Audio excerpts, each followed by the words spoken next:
Welcome to the Disarrangement, hosted by the two coolest cats around, Austin Blakley and Nick Branscombe.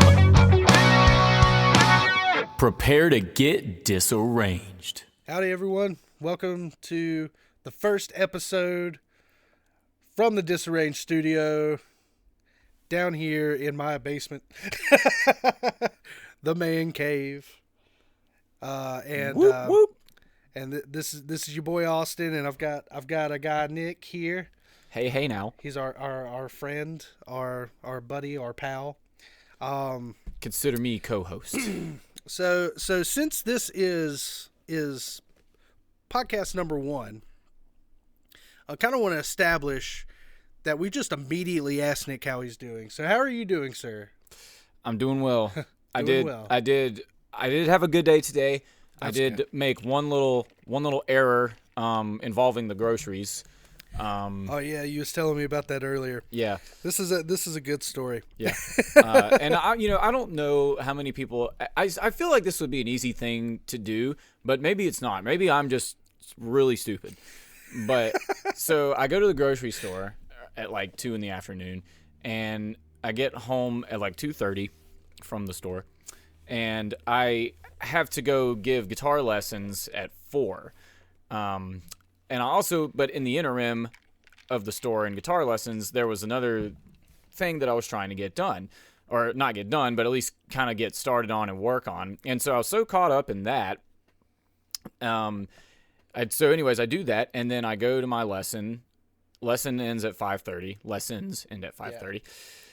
And that's when I realize I did not put the groceries in the fridge, and there was multiple refrigerated or items that needed to be refrigerated. This dumbass just left it in the floor. There was milk, there was butter, there was ground beef, there was lunch meat, yeah, all stuff Yep. and frozen, all the groceries, frozen stuff too. But I bet so that stuff was left out for like 3 hours. Now the frozen stuff is probably, I would assume, is okay. Yeah, more than likely. But the refrigerated stuff, I'm gonna have to check when it all becomes I'm still worried about the milk. That's what I'm worried about. So that was the dumb thing that happened today. But other than that, it was solid.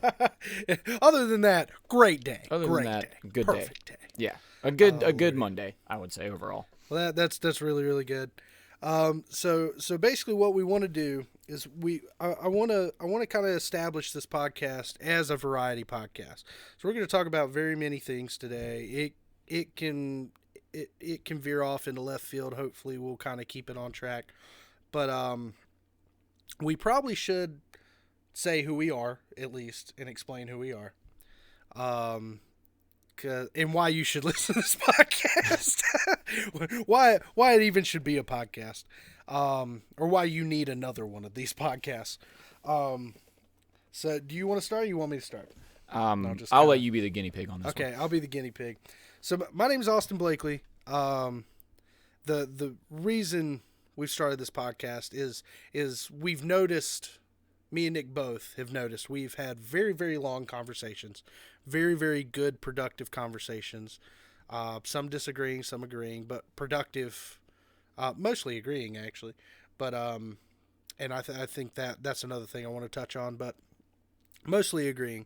But we've had very, very productive conversations, and we both literally were like, we need a podcast.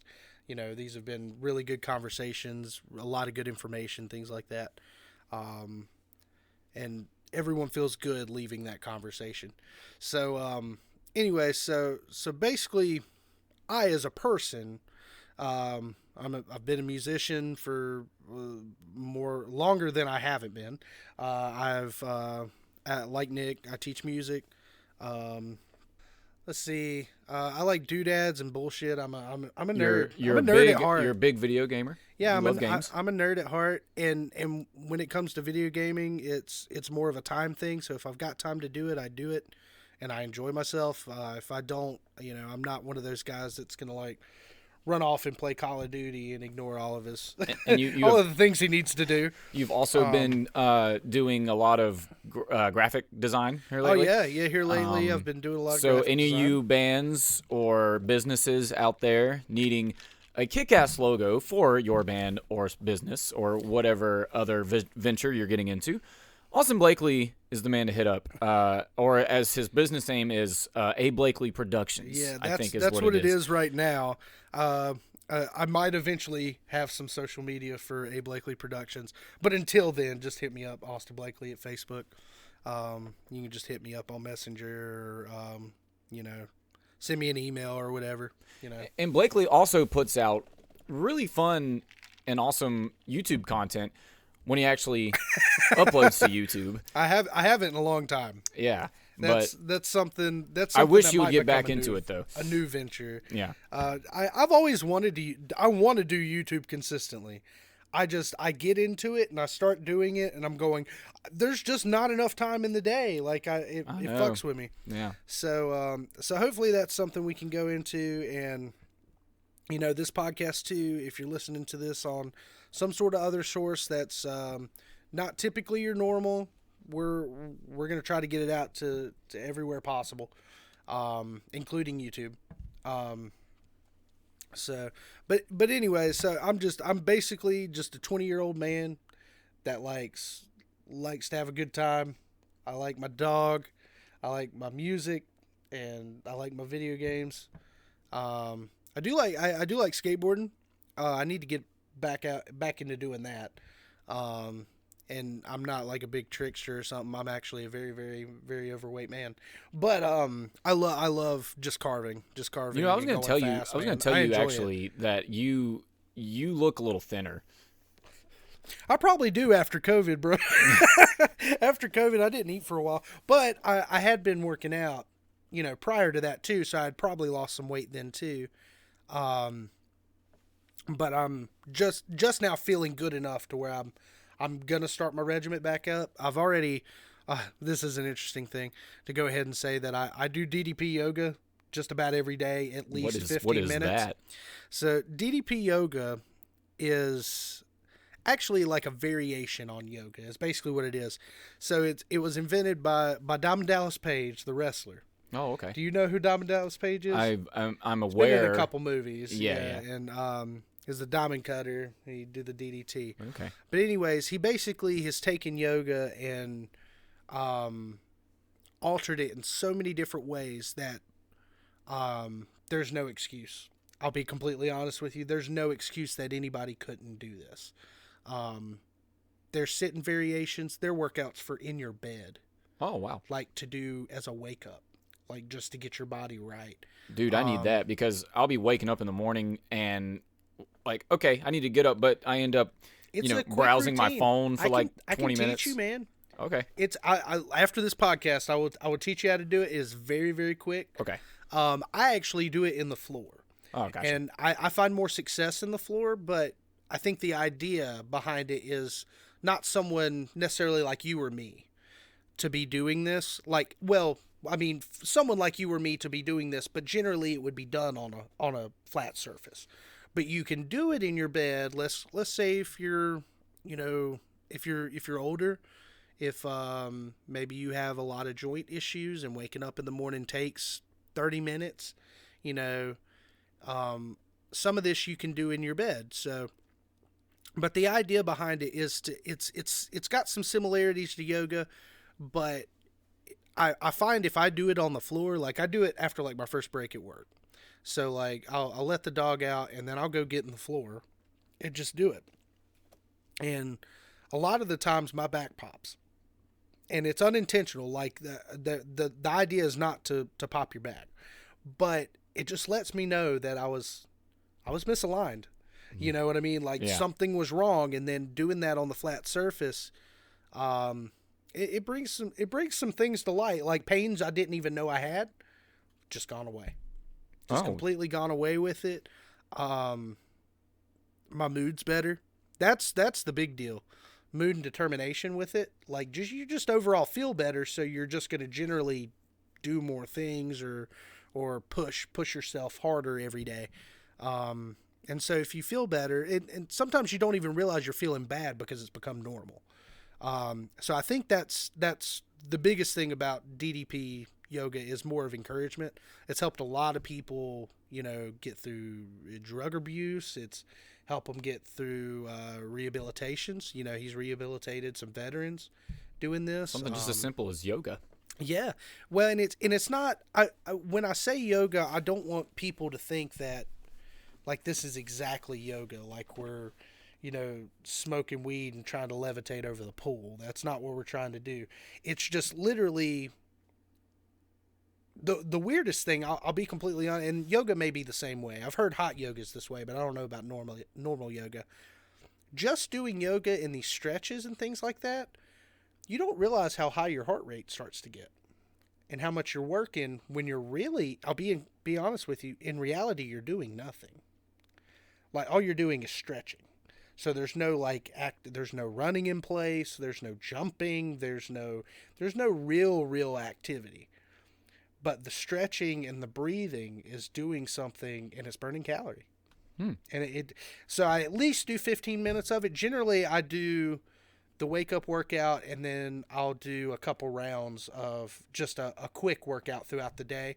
And sometimes on the weekend I'll get a good, like a full workout. But, that's been really nice. I know it's weird, and a lot of people like look into it and completely go like, this is a sort of a gimmick situation, but it made me feel better. Yeah, I mean, and that's the main thing is, if it helps somebody, that's all it that may matters. not be for you, but it was for me, and I enjoy it, and it's easy. That's the best part about it, is that it's easy, and you can, if you broke your leg, you could still do most of these workouts from a chair. You really could. Yeah. And just research it. That Diamond and his crew and other people can tell you more about it than even I can. I ran across some videos of it, and then I was like, well, I'm interested. Let me watch a workout just to see what they're doing. And I'm like, oh, well, most of this is pretty easy, and it's just stretching, really. It's just stretching. You feel a little more limber. And I want to make record, too, that Diamond Dallas Page is not paying us. No, he's not. This is not an ad. This is clearly for me. We are just advertising. We want people to, we are really big on. Yeah, Nick commented me on my nice body type. So yeah. So I just wanted to establish that's been the consistent thing. Other than when I had COVID, I didn't do shit when I had COVID.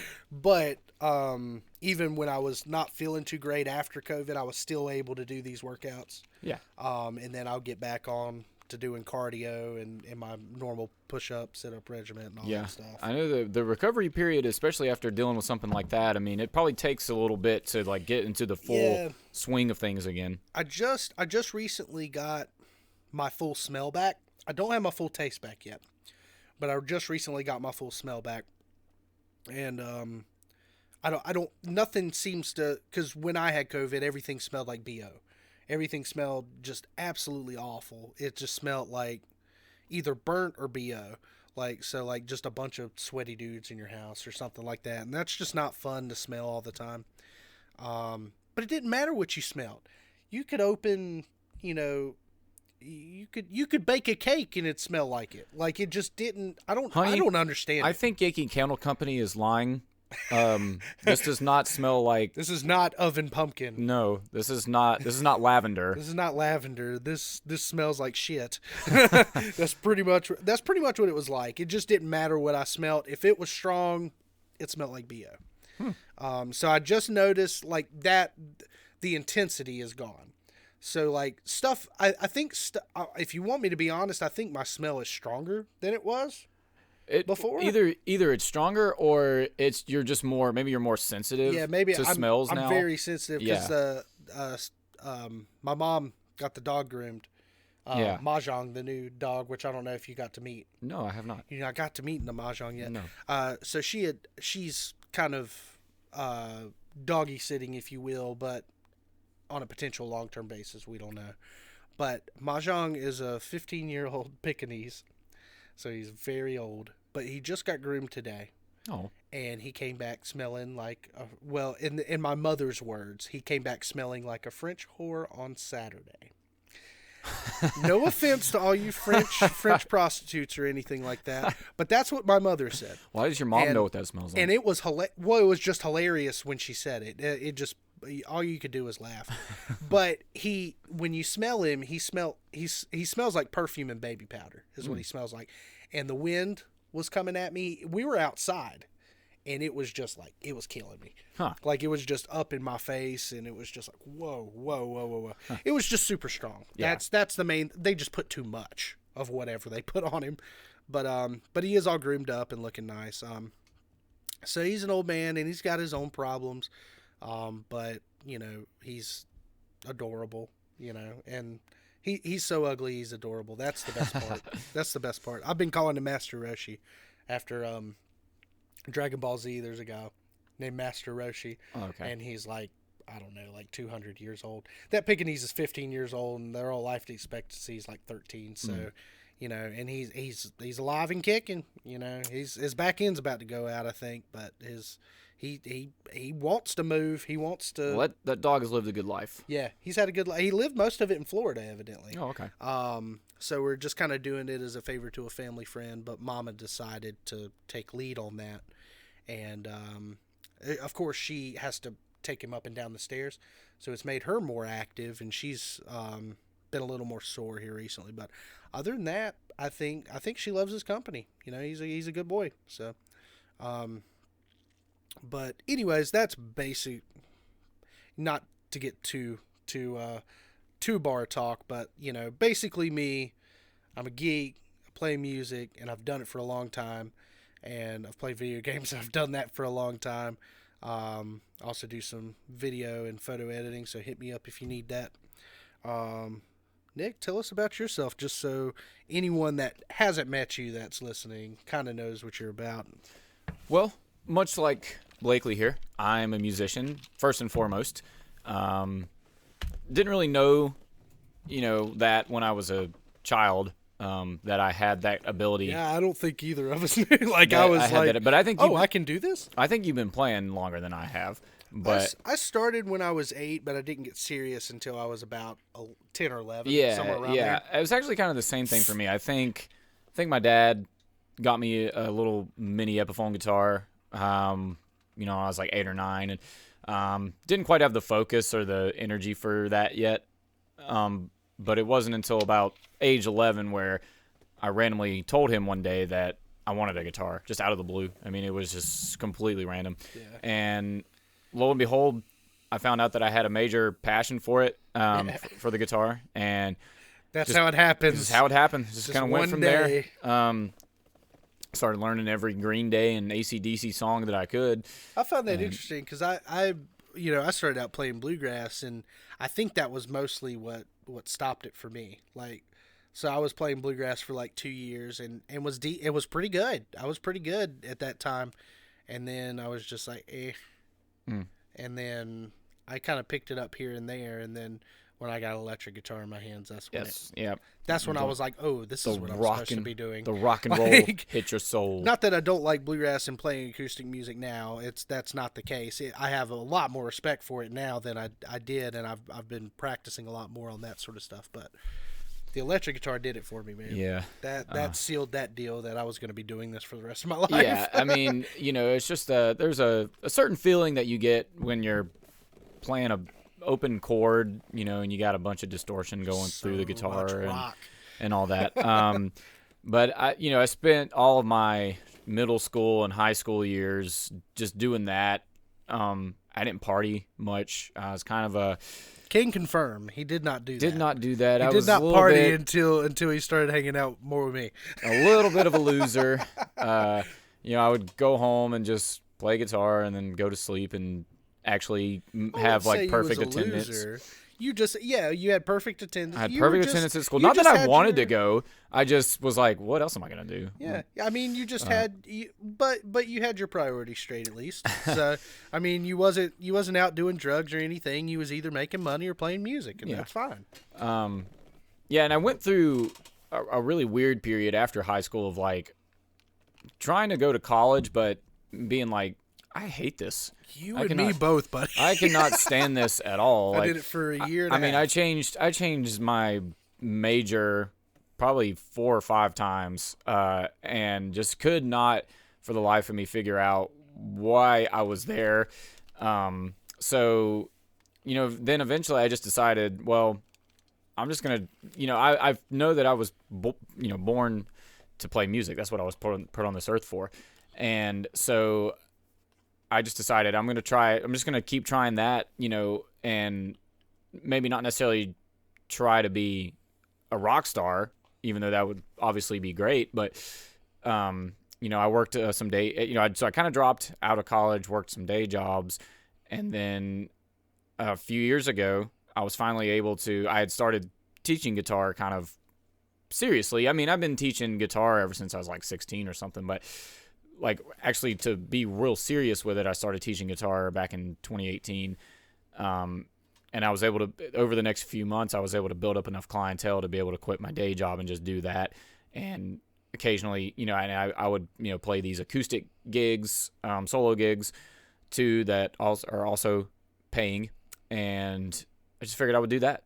And, it was kind of a scary thing to do at first, leaving a kind of a steady paying job, but it's definitely paid off because, when you quit your day job, it seems like, man, how am I going to actually make this work? Like, what am I going to do? But it's scary. It's very scary. It's very scary, but it makes you not ever like just chill, like, because that you got bills to pay. We're all adults and you got bills to pay and responsibilities. So you're constantly on the move.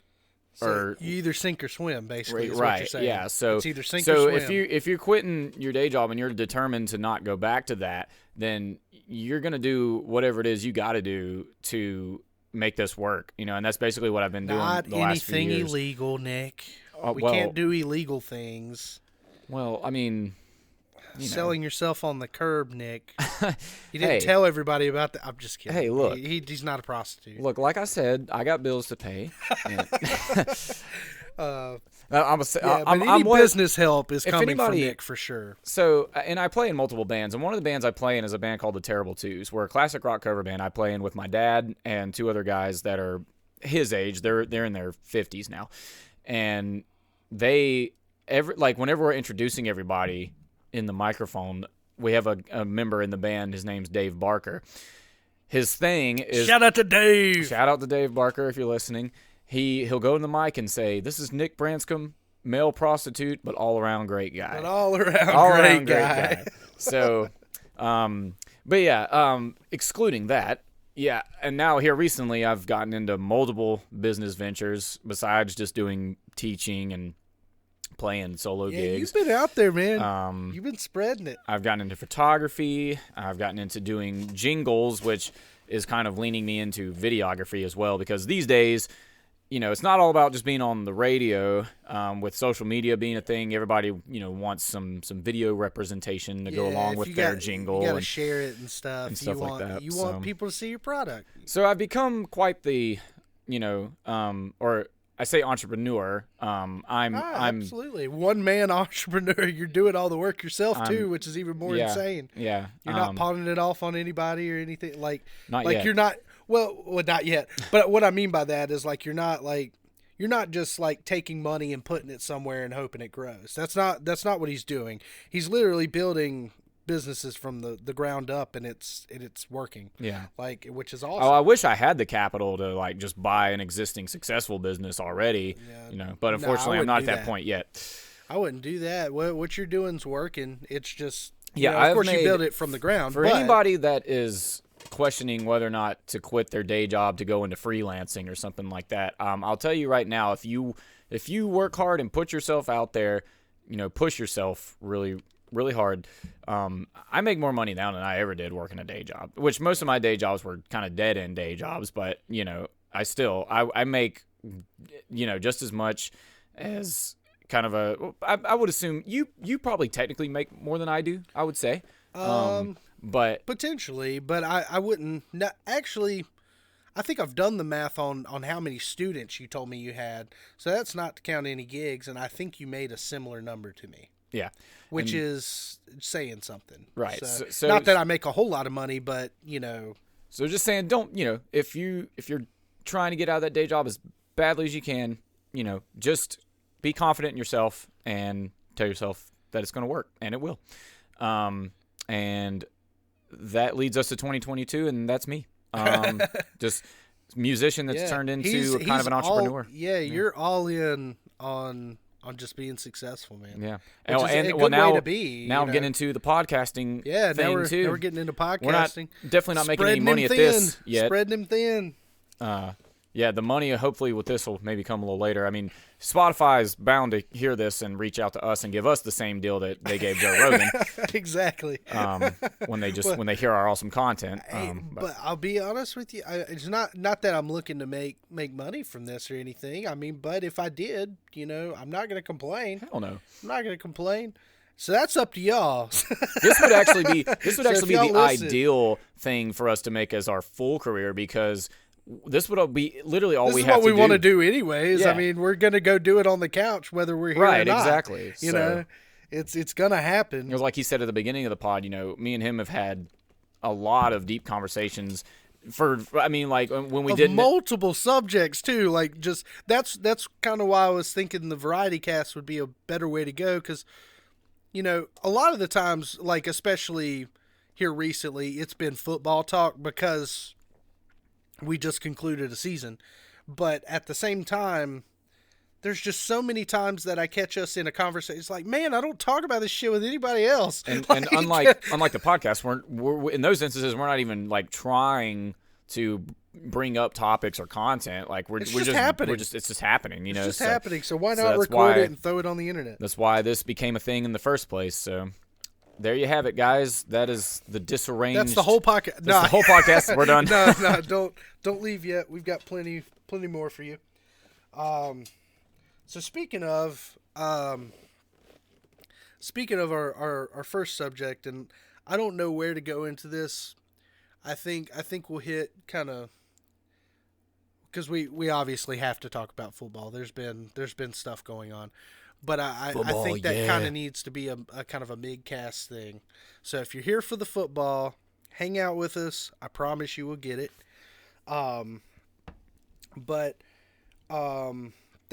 There's been a couple things that me and you have shot back and forth at each other as far as, things to talk about, and try not to talk too much about it. And there's one in particular that I feel like I'm not, like I wanted more information in, but I don't think I'm going to get it, and I don't think there's any way for me to get it. So I think that will be shorter, so maybe we should start out with Bob Saget. Poor Bob Saget. Or not poor Bob Saget. I don't know. Maybe he was a horrible person and I just don't know it. I had heard rumors that, there was some pedophilia involved in him. But, the thing about that is it seems like, dude, now it's almost like everybody in Hollywood is a pedophile now. There's just this ring of pedophilia that goes around in Hollywood, and I literally it's don't so think questionable, man. Like, I don't think every single celebrity can be a pedophile. They can't be. Well, I don't know. There's such a small population. They very well could be, but I'm just. It's like when you get there's when you become famous, it's like there's this door you have to enter. Like, all right, in order for you to be famous, you have to be a pedophile. You've got to cut this child out of someone's belly. I'm just kidding. We're not, I don't think that's the case. I really don't. And I think if Bob Saget had anything like kind of Bill Cosby-esque thing like go on, something tells me it would have happened in the multiple shows he was in versus other situations. I don't want to like deny or shit. That's the problem with the multiple things about Bob Saget that have been coming out in the news is it's so vague, and there may be more sources that I have not found, and please, if you're a listener, enlighten me if there's something I need to see.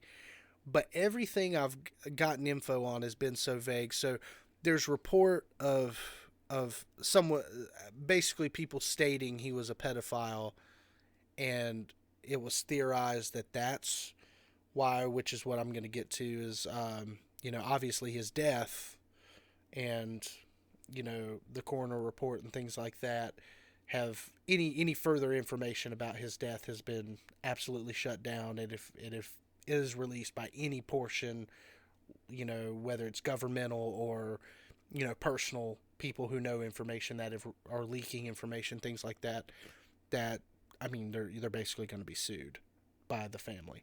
So I don't think we're going to get much information on that. But the reason I bring that up is some people were theorizing that it might have to do something with the pedophilia thing. So they're trying to protect his image. When I was reading through things, it didn't sound like that. It didn't sound like that's why the family wanted to do that. But that's just, again, I think I have to speculate. I don't have a choice. Well, it's like, all I can do is speculate.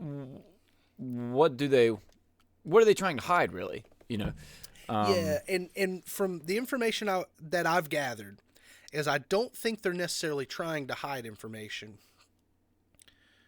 It almost seems like, again, speculation. So I'm speculating. I know nothing. I am not a super intelligent man or anything. But what I'm trying to get at is, it sounds like that his death was sketchy. So therefore, whatever information is found, they are now trying to protect. Yeah. So the only reason that I could think that this would be true is one of two things. If there's something dirty he was doing, something like pedophile, that they're trying to keep a hush-hush on, fine, I get it. Number two, if it's not exactly what it seems, and what I mean by that is Bob Saget didn't just mysteriously die. You're trying to obtain information on someone who may have committed a murder, and you're trying to make sure that information is used against the right person, and not out in the open to the public. That's the only two reasons why I would think that you would do something like that. Yeah. But all the reports, the stories that I've seen say they had cameras, at the door. Exactly. And I guess maybe there was a window in his room. Because I guess somebody could have came in through the window too. Well, I don't think that anybody got him while he was at the hotel. So the coroner report, I don't know if I told you this or if we talked about. Maybe I had shut this conversation down for the podcast. But from what I had read, and again, I could be wrong because it's been a while since I've looked up. It's been at least 3 or 4 days since there could be new information. But from what I read, to have a brain bleed the way he did, or head trauma the way he had, which your skull's pretty hard, but your brain can still kind of move around up there, and because he died from a brain bleed, that's essentially what it was. But it was from head trauma, and it was compared to falling out of a window 30 feet and hitting your head on concrete or a rock or something, some sort of hard surface, or being hit in the head. It's very similar to being hit in the head with a baseball bat. So if someone assaulted him and he got away, and he naturally went back to his hotel room, locked the door, and acted like nothing happened and just went to sleep, he died in his sleep from the brain bleed. So I guess what I'm trying to say is he could have been assaulted. He could have been doing something he shouldn't have been. We don't know. Yeah. That's what sucks, is because now it's officially been shut down to where we're not going to get any information. If we do, someone's getting sued. Someone's getting some money. But and I hate to laugh about. I'll just be honest with you. I don't know. I would like some truth on it, as I was telling you before, because it was one of those. Bob Saget was such a prominent figure in someone my age and your age. Unfortunately, if he did bad things, it's still he was there. Yeah, he was there. Whether he was Bob Saget or Danny Tanner, he was there. Yeah. And he was always there. On ABC every fucking day. Like, he was there. Yep. So, He was a cornerstone of my television growing up, and even still to this present day, because Full House is on HBO Max, and I recently got HBO Max, so it's even running. in the new Full House, man. Like, he's not like all in every episode. Yeah, but I think he was in like the first episode. He's in a couple episodes. Yeah. He shows up. Yeah. And I think he was a producer on that. But it's still, he was kind of fairly young still for to go through something like this, and he was looking good. He was starting to lose weight. The crazy thing is, so if he wasn't struck by an object or whatever, what I'm what would do that? I've been trying to think, like, what in his hotel. Maybe one thing I was thinking about, he could have slipped in the shower, maybe, and hit his head on something. Because there's a lot of showers have, concrete walls or tile walls. Yeah. See, here's a report, which I don't trust the U.S. Sun, but this was a day ago. Bob Saget's injuries were so bad that he could have been hit in the head twice. I mean, like, they're comparing, whatever the injury was, it was substantial. Yeah. But he was in his bed, and they suspect he fell asleep and died in his sleep. So, was he walking around with that bad? I mean, you could if the brain bleed wasn't absolutely horrible. Right. If the brain bleed wasn't horrible, but he would still have some sort of dysfunction that's to what his I was head. Yeah, that's what I was saying. I mean, like, something. he made it. If nobody put him in the bed, he obviously made it there himself. Yeah. And he got there. However, he was the only one in the room, from my understanding. Yeah, like, there was nobody on tour with him or wherever. That's what they said. They said cameras didn't pick up any other person going in and out of his room. It was just him throughout the whole night. And so it's strange circumstances. I mean, yeah, I slip in the shower would be my only guess. Because what else is he going to be? Was he jumping on the bed and, like, falls and hits his head on the headboard? Like, yeah, well, and when a coroner says it's comparable to a 30-foot fall, that's what kind of fucks me up. Where I'm just like, I don't get how you can take that much head trauma, which I guess you could take that much head trauma. I mean, people get concussed all the time. They practically get hit by trains in the NFL. Like, that's pretty much what it's like. So you're getting hit by a train constantly. But, so even if he but still, that still would have been a substantial enough injury for someone to go to the doctor, right? Go to the hospital, exactly. Or something. Whether he could walk or not. I just, and I don't get the thing. Here's another. This is a CNN report. Bob Saget had COVID-19 and died as a result. That's right. Of blunt head trauma. I seen it said that they found COVID-19 in his. He tested positive after his death. Yeah. And apparently he had said that. Well, he had COVID in December, and so he definitely had antibodies. Yeah. They said you could still test positive even weeks or so after you've actually had it. So, he did a show the night before he was found dead. So well, he could have picked it up somewhere too. You never know. And he could be just passing it and showing no symptom. Yeah. He's just passing along. But what that has to do with his death, I have no idea. Why is that? Why is that important? COVID caused him to have a brain bleed. It happened. It happened to Bob Saget. It could happen to you. Anyways, I don't think COVID caused a brain bleed. He had head trauma. He definitely had head trauma. Something happened.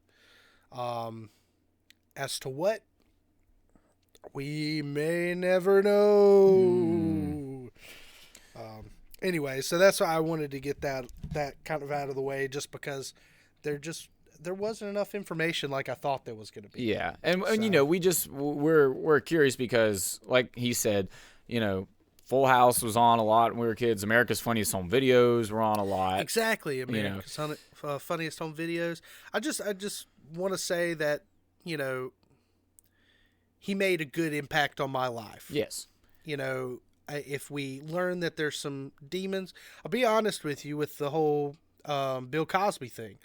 I still think Bill Cosby made a better impact on my life. Not saying he did all good things. We're all human. We all do good things and bad things. Some of us do worse things. Well, I think you can look at it. You can look at it as like I'm not like a huge fan of Bob Saget as much as I am a fan of Danny Tanner.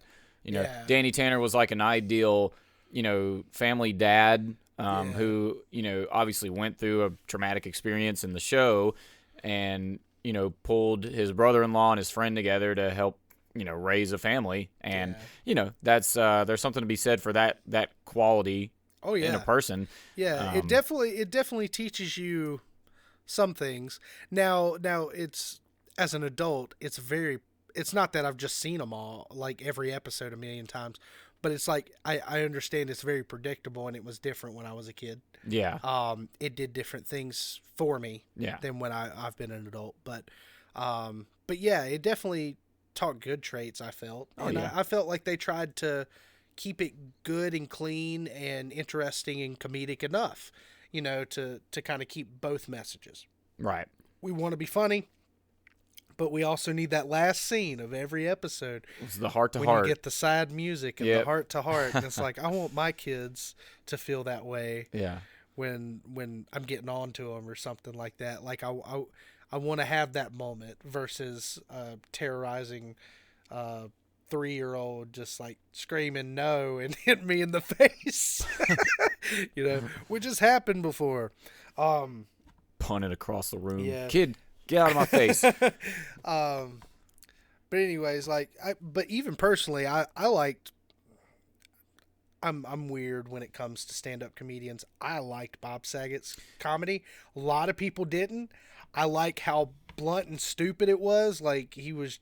It's kind of like Gilbert Gottfried. If you've ever seen Gilbert Gottfried's stand-up, typically Gilbert Gottfried will get up there and be like, what do you call a chicken with its head cut off? It's like he says actual like call response jokes most of the time, but and the funniness is his voice. Yeah, and I think that was kind of the same way with Bob Saget. Like Bob Saget was aware he was Danny Tanner. Yeah. So then he just got up on stage and looked at you and went fuck, and then just looked around very intensely. He's just like, Did I get you? Danny Tanner just said the F word. Well, I feel like he, especially him and Jodie Sweetin, who played Stephanie, they try to, kind of hide that Full House image in their real lives. Jodie Sweetin was recently on Steve-O's podcast. I watched that full podcast, and it was so good. Yeah, well, it was so good. It was good, but you could tell that she's so relatable to each other, and I didn't even realize that. They both struggled with addiction and stuff like that. But they were in the same scene. Like in California, evidently, and like they were sometimes in the same building and never talked, right? Yeah. Because they were just doing drugs in an apartment, But just to think about that, I never would have thought that someone like her would ever have friends similar to Steve-O. Honestly, well, that's the thing. Not to say that Steve-O's bad or anything. She wasn't. She didn't necessarily. Well.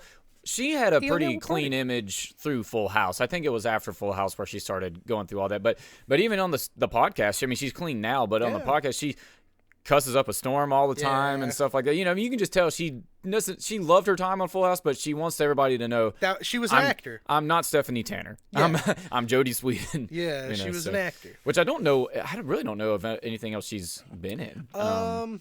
She's. When she was talking on the podcast, she had been in a lot of commercials. Yeah.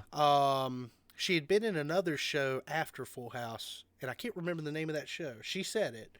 But she was on that show, and then she kind of stopped acting. Yeah. She's done a little more musically, like with her music career. Obviously, you could tell her main focus was on her children at this point, which I think that's good. I mean, that stay away from the drugs and the alcohol and pay attention to the children. I think that's what she said on the podcast. That's a big reason why she got clean was for her kids. Yeah, and that's really good incentive. If you've got children, they'll wake you up real quick. So if you're on drugs and alcohol, Have a child. Have a child. No, that's not what I'm saying, because there's another subject we're going to get to that I'm actually going to advocate for the opposite. But I don't. Maybe we should we lean into that and go ahead and do the dark? Let's do it. Okay, so since we're it's kind of forcing us into. This is an instance where you shouldn't have a child. Yeah. Well, it's not really an instance where you shouldn't have a child. It's you should have learned. You should have known. Yeah. You should have known, and it was probably a situation of, I got stupid one night and slept with a guy and got pregnant, and I don't know. We're gonna read through an article that came out, and this one hits really close to home. It was the Ramada Inn. Yeah, this one's. Did I send it to you? I sent it to you. Am I familiar with where the Ramada Inn is? What was it, Peters Creek? Maybe. For those of you, it probably says in here. For the viewers that don't know, we live in a small city called King, North Carolina, which is just 10 minutes up the road from bigger city, Winston-Salem, which a lot of people in the surrounding area, like if you live on any of the East Coast states, you might be familiar with Winston-Salem. But so there was this. Winston-Salem can be a good town or city, but it can also have its problems too. Yeah, and it's this one is no exception. Town. I would say it's a smaller town or a smaller city compared to most cities, but I would say the equivalent of what happens in a city definitely happens in Winston-Salem. Oh, yeah. So if you live in the Charlotte area, Winston-Salem's probably pretty similar. Yeah. If you live, I think the only place that wouldn't compare is like big, Hollywood, or like New York City. Yeah. Which I don't know. You've been to New York City, and you just told me it was a bunch of Winstons put together. Yeah, I mean, I walk downtown Winston a lot, and never in my life would I had ever thought of when I was in New York. Like it's like you could walk downtown Winston in less than 3 hours or something like that. Oh yeah, definitely. New York City, it's been 8 hours, and you still hadn't even reached the end of the first street that you started out on. Yeah, I mean, it's so much. Yeah, it's a lot to take in, but there's definitely, I think with every major city, there's good parts and there's bad parts, and Winston definitely has its fair share of bad parts. And but the Ramada Inn, it says on Peters Creek, right?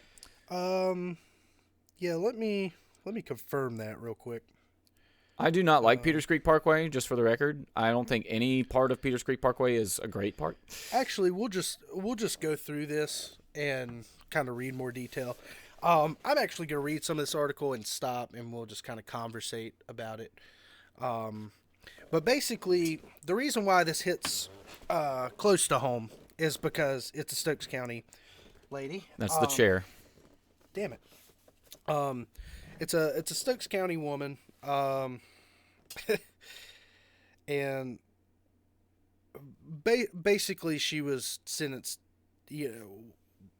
She was sentenced based on killing her son, which I don't think ended up being very good, but she pled guilty to, so I'm sure she got some help with that. But anyways, this is from the Stokes News, which is a local news source here for things that happen around here. And the headline is Stokes woman sentenced in death of her son. When we say sentenced, this is not a normal situation. It's not like she murdered her child or anything. So in Winston-Salem, Stokes County woman pled guilty to a single count of involuntary manslaughter, according to Forsyth County Assistant District Attorney Elizabeth Drizzle. Shout out to Miss Elizabeth Drizzle. And was sentenced to prison last Friday. So this came out on the 16th. This report did. So it is a past report, but it is kind of interesting that things like this happen. and that's kind of what I want to get into. Not necessarily this in particular situation, but like kind of why this happens. So I don't. Well, I can say her name. She's in the system now, so I can openly say her name. It's a report. So Amber Dawn Martin, age of 32, which is only 3 years older than me, by the way, and I still feel 12. But I'm serious, like that. To realize that someone this happened to is only 3 years older than me is kind of hard on me. But made the plea in response to charges in connection to the death of her son, and his name was True Rain Lash, which is a cool ass name, by the way. In 2020. So this is something that happened in the past. 2 years ago, basically. She's finally getting her justice for it. Judge David Hall sentenced Martin to a minimum of 1 year, 5 months, and a maximum of 2 years, 5 months in prison. That's where I start to have issues, and I'll give you a little more detail on exactly what happened in this situation. But that's her sentence. I thought that was a pretty light sentence. Oh, definitely. Or something like that. Definitely. Yeah. And she'll probably be on, I'm sure, probation for a long time. But for what happened and why it happened, I understand she's a sick person. I completely understand that. Drug addicts are sick. I don't think there's it's very similar to an illness, but you still have to take that shit seriously. You have to take this. A child died. Well, another thing too is that I feel like I remember reading in the article that she had already lost custody of her other 2 kids. Yeah, something like that. So that's where I was going to get to with the whole, why does this happen? Yeah. When you've already got a woman who's literally been through this been through the system multiple times, losing other kids and then still having younger kids. What the hell fucking, I just don't understand it. But anyways, so there you go. So prosecutors say that Martin used drugs in a Winston-Salem motel April 30th of 2020, while our 13-month-old son somehow ingested a fatal dose of fentanyl. So here's your first problem is if you're taking heroin and it turns out to be fentanyl, someone was going to die anyways. And I think someone else does, mind you.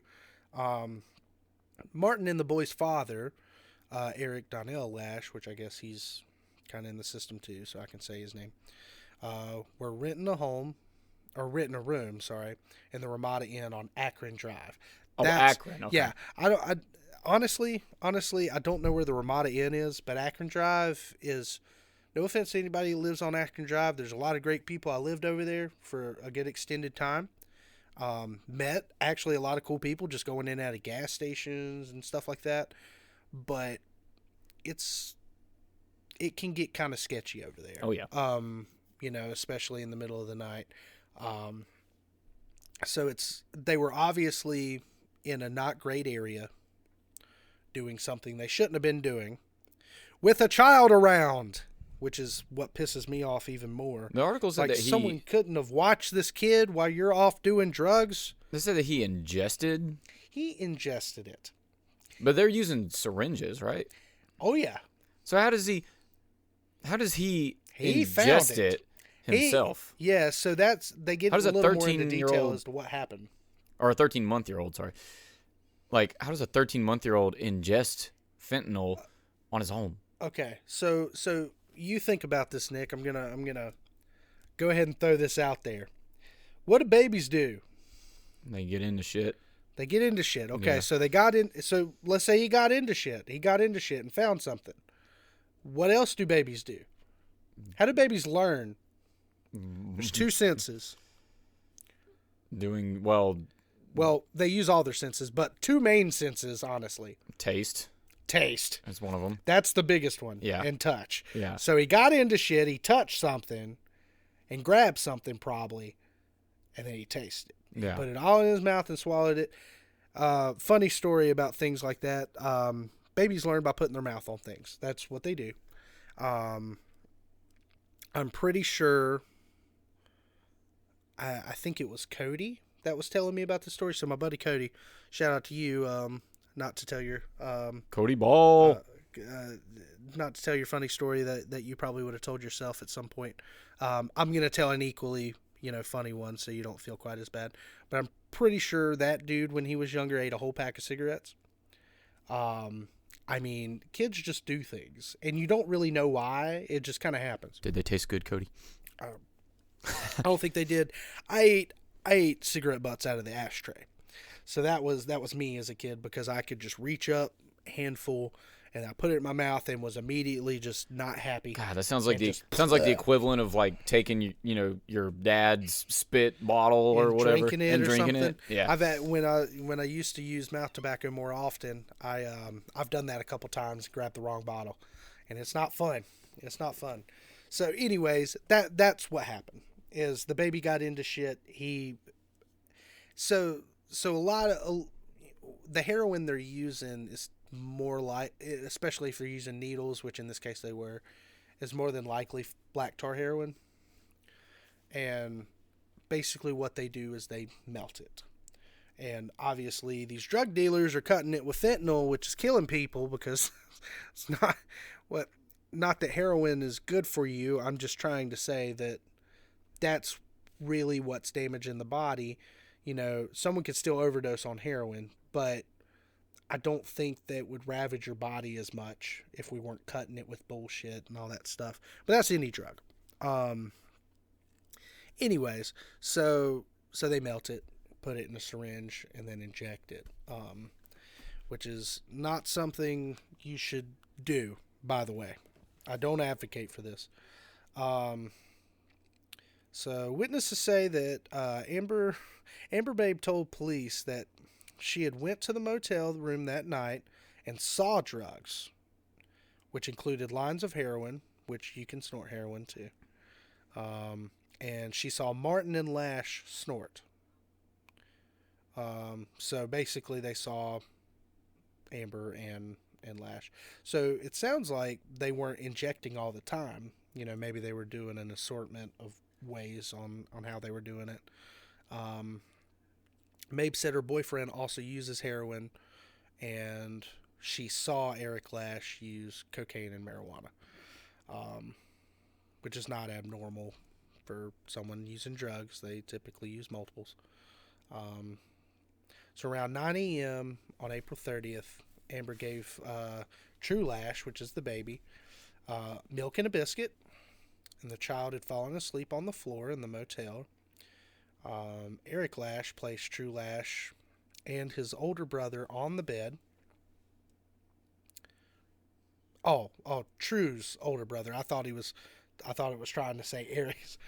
Okay, so there's two children in there. True Lash and his older brother on the bed. The prosecution told the court around 2 p.m. on April 30th, Martin noticed that True Lash was unresponsive and appeared blue.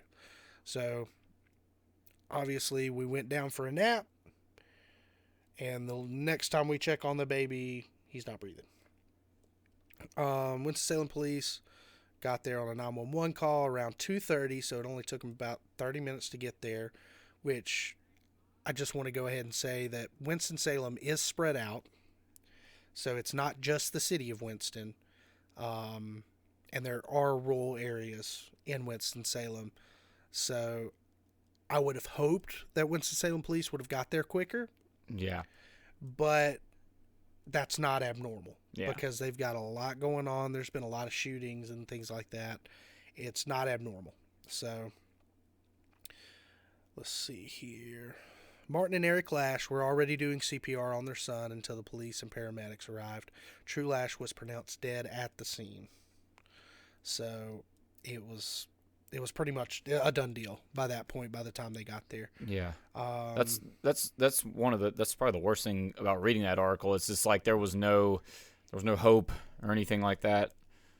What hope was... Poor little kid was just gone before they could even get there.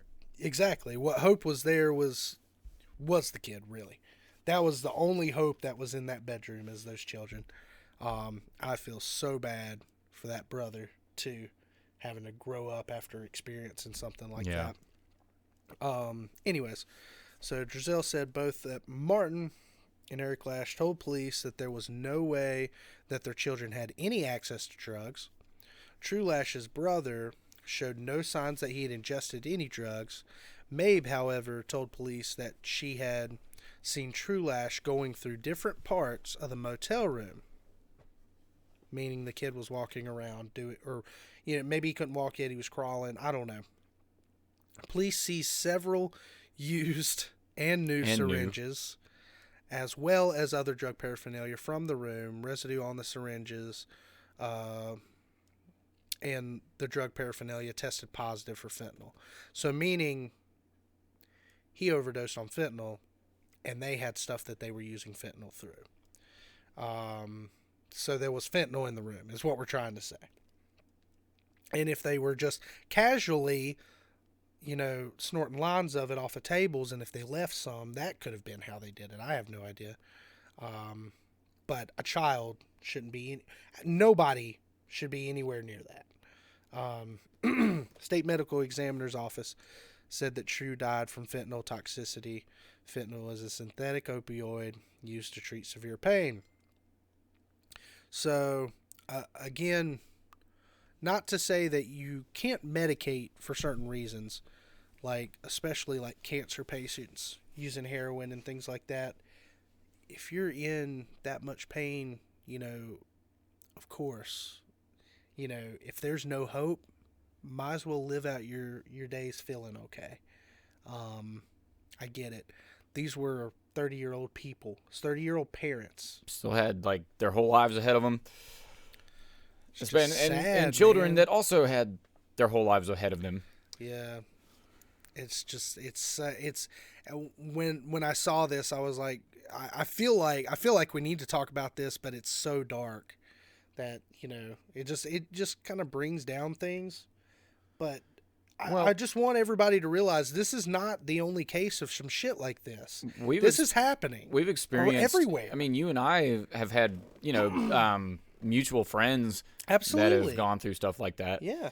And, that are dead because of this stuff. Yeah.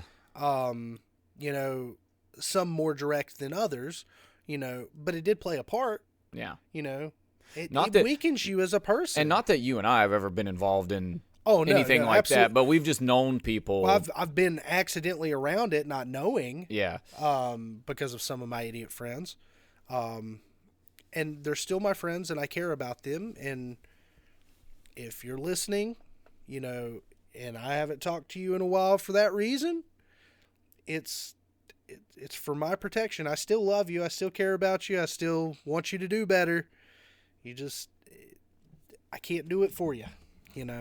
You've got to take that shit by the balls and ride the bull that you got in the pen with. You have no choice. You got to do it now. But anyways, so there's only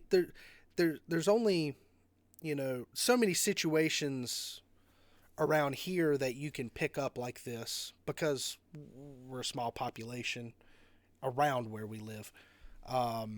Being Stokes County, this is a Stokes County woman that was in Winston-Salem. But this is happening everywhere.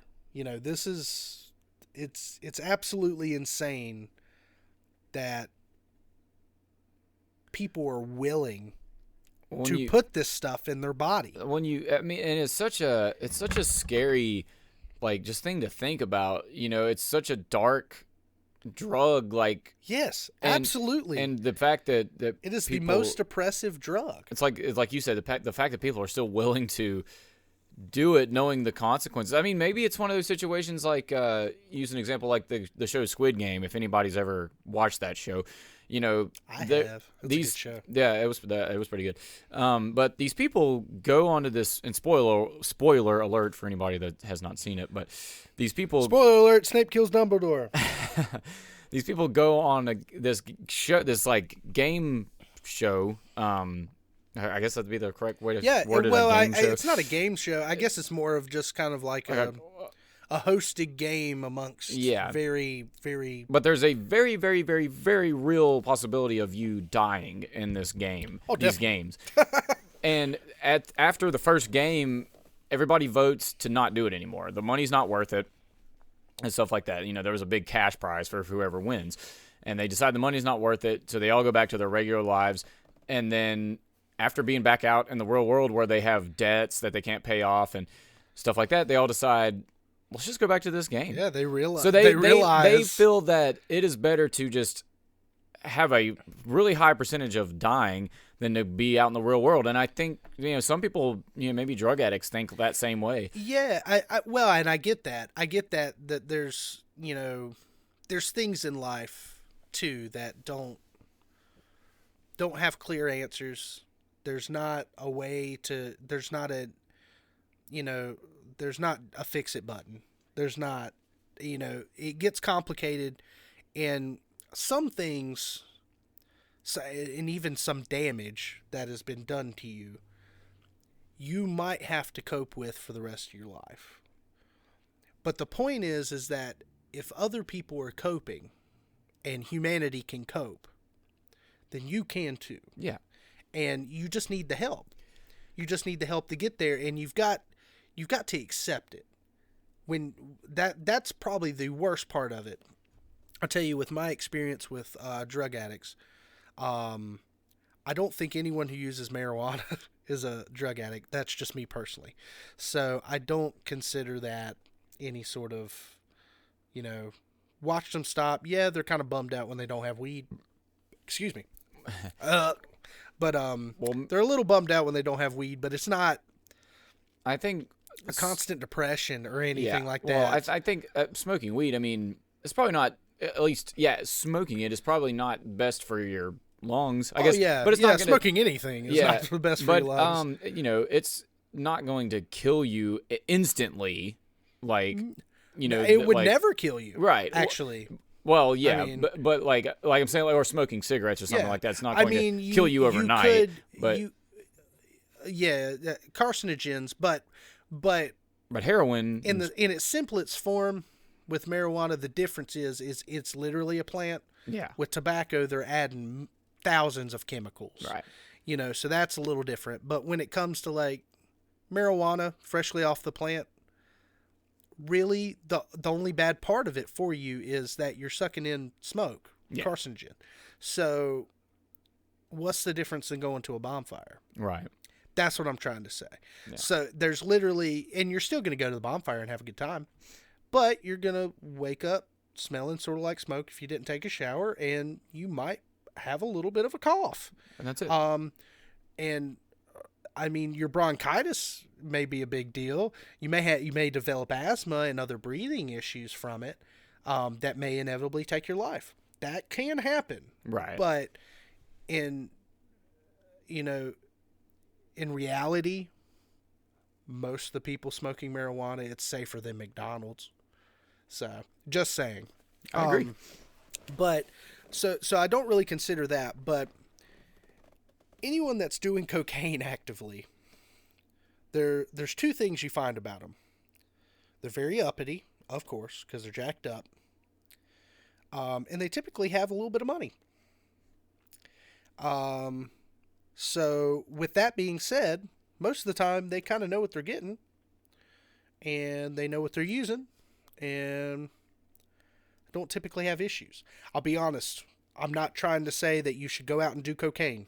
That's not what I'm trying to say. It is a highly addictive drug. It is very expensive, and it leads to other shit.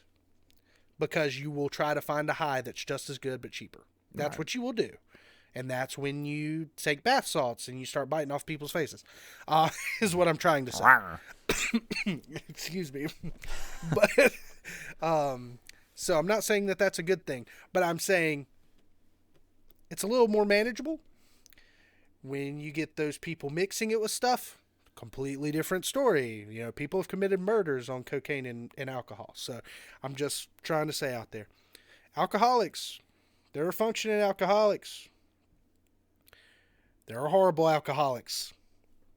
It's a variance. It's, you know, it's just a thing There's people that could, drink a 6-pack every night for the rest of their life, maybe die a little bit early because they've, killed their liver or something like that. But they didn't do anything to me. They didn't drive drunk or anything like that. There are idiots that do that too. So it's one or the other with alcohol.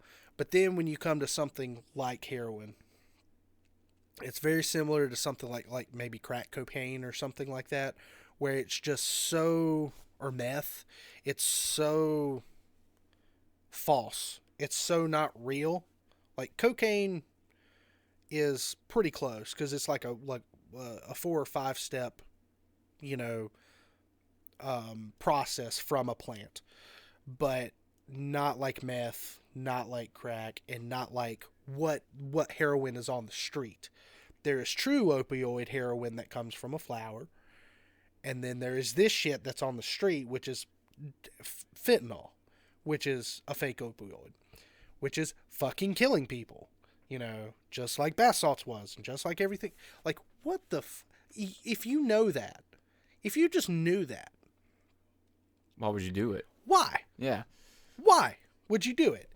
Why not go get some marijuana's cheap. That's a cheap high. That's a cheap, long-lasting high. What the fuck is wrong with you? Yeah. What the fuck? Just get uber fucking baked and go to bed. Like, I just don't get it. I really don't. I will never understand why someone... I can understand why the first person did it. And then when someone watched that process, watched that person go down the road that they went down, if they didn't recover... Should be your first sign. You can learn. Yeah. You can learn because it's going to kill them. Yeah. You should have known. I don't know. It gets me. That's probably the drug that pisses me off the most. Like, meth heads are annoying, but people using heroin, it upsets me in a way that's different than all the others, because you could have just made a different decision. One different choice. And the real main problem with heroin addicts is they are fucking liars. And it sucks. The people you love lying straight to your face, and all you want to do is care for them and help them, and then they just lie and do not care because they're looking for that drug. Now, when they're recovered, that's different. But while they're addicted, they will tell you anything and everything you need to know to get what they want or get what they need. It's terrible. I wonder too, heroin obviously is incredibly addictive. That's the opioid. Yeah. So, but I wonder if there's been instances of people doing it just one time and then like never doing it again, There absolutely have. And you can think of it very similar to any sort of prescribed painkiller generally. So like for example, I had a kidney stone one time that they used sound waves to bust up on my back. So they didn't really have to go into me, but they had to put my back through trauma, basically. It was like an outer surgery, so I had a big ass bruise where my kidney is. So they basically just fucking beat it up with sound waves. And then it was like peeing sand. But I went to the doctor and they beat the shit out of me. Yeah. Well, they didn't. It was kind of weird because it was kind of like a balloon, which this is back when I was probably 13, so I don't even know if this technology is real. But there was a table. Should I tell this story? Do I need to tell this story, or should I get detailed, or should I not? I don't know. I don't know if I've heard this story. You haven't heard the story? Let me fill up my Pepsi real quick. I need some diet drink for this story. We are not sponsored by Pepsi either, but we do enjoy it on occasion. It is a rather decent soft drink. We are from North Carolina, so where everybody else calls something a Coke, we call it a Pepsi for some reason. So it doesn't matter. I just happen to be drinking Pepsi this time. But sometimes I do like my mom, and just every soda is a Pepsi. Although I guess if I had my choice, I would go with Coke. But Pepsi's all right. I think with the whole Pepsi thing, it's just that it's it's so around. Yeah. It's so around. My mom always drank Pepsi, so that's just what she called drink. Mm-hmm. You know. Well, some drink. So it's not like, go get me a cup of soda or go get me a cup of pop. You know, it's not. It could have been off-brand Pepsi. It could have been like a Food Line Cola or something like that. I need a cup of Pepsi. That's just the way she called it. So sometimes I do that too. But anyways, so I guess what I'm trying to talk about here is my experience with an opioid of some sort.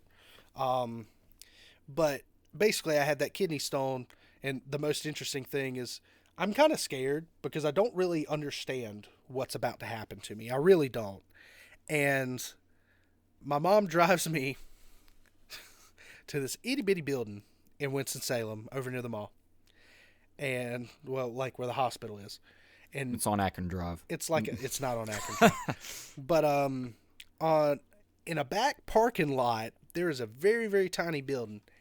And there are like tractor trailer trucks out in this area. And it was really, really weird. So we walk into the place, they prep me up, and it seems normal. Seems normal doctor stuff, you know. And then they take me outside. And I'm like in a gown and my underwear, so it's cold. And we proceeded to keep walking. My mother is no longer with me at this point, but I was like 13 or 14. I was pretty independent. And we're walking up to one of the tractor trailer, like the trailers of the tractor trailer. And of course it says something medical on it and shit. And I'm just like, this is weird. Yeah, this sounds very sketchy. Weird. And they have me IV'd up and stuff, which is even weirder. Like I almost feel like they're about to like hook a truck up and steal me. This feels like that's kind of what I felt like. This feels like a scene out of a horror movie or something. It was weird, and the reason why I understand it now, but we get up to it and I try to go up the stairs, and she's just like, no, we got an IV connected to you. Come here, and the damn wall of the building came down, like, well, not of the building, but of the trailer, came down and flipped out, and then it like down, you know, it did its thing, and then we all walked onto it, so it was like four or five of us, and it like zipped us in and pulled it, or like we walked in, and then it flipped back up, and so now we're in the tractor trailer truck, and it's high tech as shit. It was very technical, so I was a little more trusting when I saw all the technology, where I was just like, ooh, this looks like a doctor's office again. But I think what it was is they just don't have this equipment stationed everywhere. It was a newer equipment, so this is how they were testing it. They were just doing since it's not an invasive operation where they had to cut me up. You were the guinea pig once again. Yeah, I was, well, and it worked perfectly. And the reason why is because... or the reason why they don't use this technology very often is because the kidney stone has to be laying a certain way. So it can't be like twisted in your tubes or like in your like head. And if it's already moving, they can't do nothing. So it's not like they can kind of beat up your urethra or anything. It's got to be in your kidney, and it's got to be sitting a certain way. And mine was sitting perfectly flush. So it was like just perfect opportunity to try this. So there's a table with a hole in it. And obviously they laid me with my kidney right over that hole. And there was a big arm that came over the table and up under me.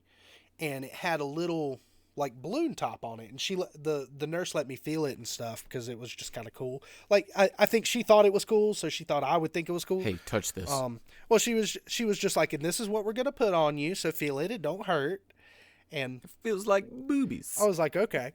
So they put it on me, obviously, and it just kind of felt like somebody put almost like one of those squeegee packs that you put ice and water in and put it on a wound or something. Yeah. And anyway, so then she goes, okay, now we're going to give you the knockouty juice, which I think was an opioid, because they had to do the surgery with me awake. But they did not want me conscious, because if I was completely conscious, I would feel the pain. and they did not want me to feel the pain. Evidently, once it ramps up, it can be torture, is what it is. So I told her I didn't need it as a dumb 14-year-old, and she goes, "You don't need it." And I'm sure this lady had never felt this in her entire life. And I was like, "No, just leave me kind of how I think I told her, I was like, this is awkward anyways." Like, and she was like, "Well, all right." Well, they had it up against me, and she goes, "Give him one, doc." And it felt like somebody took a rubber band and like pulled it between their fingers, and just kind of like let it go and hit me in the side. I was like, ah, like they just snapped. Probably like some kind of shock.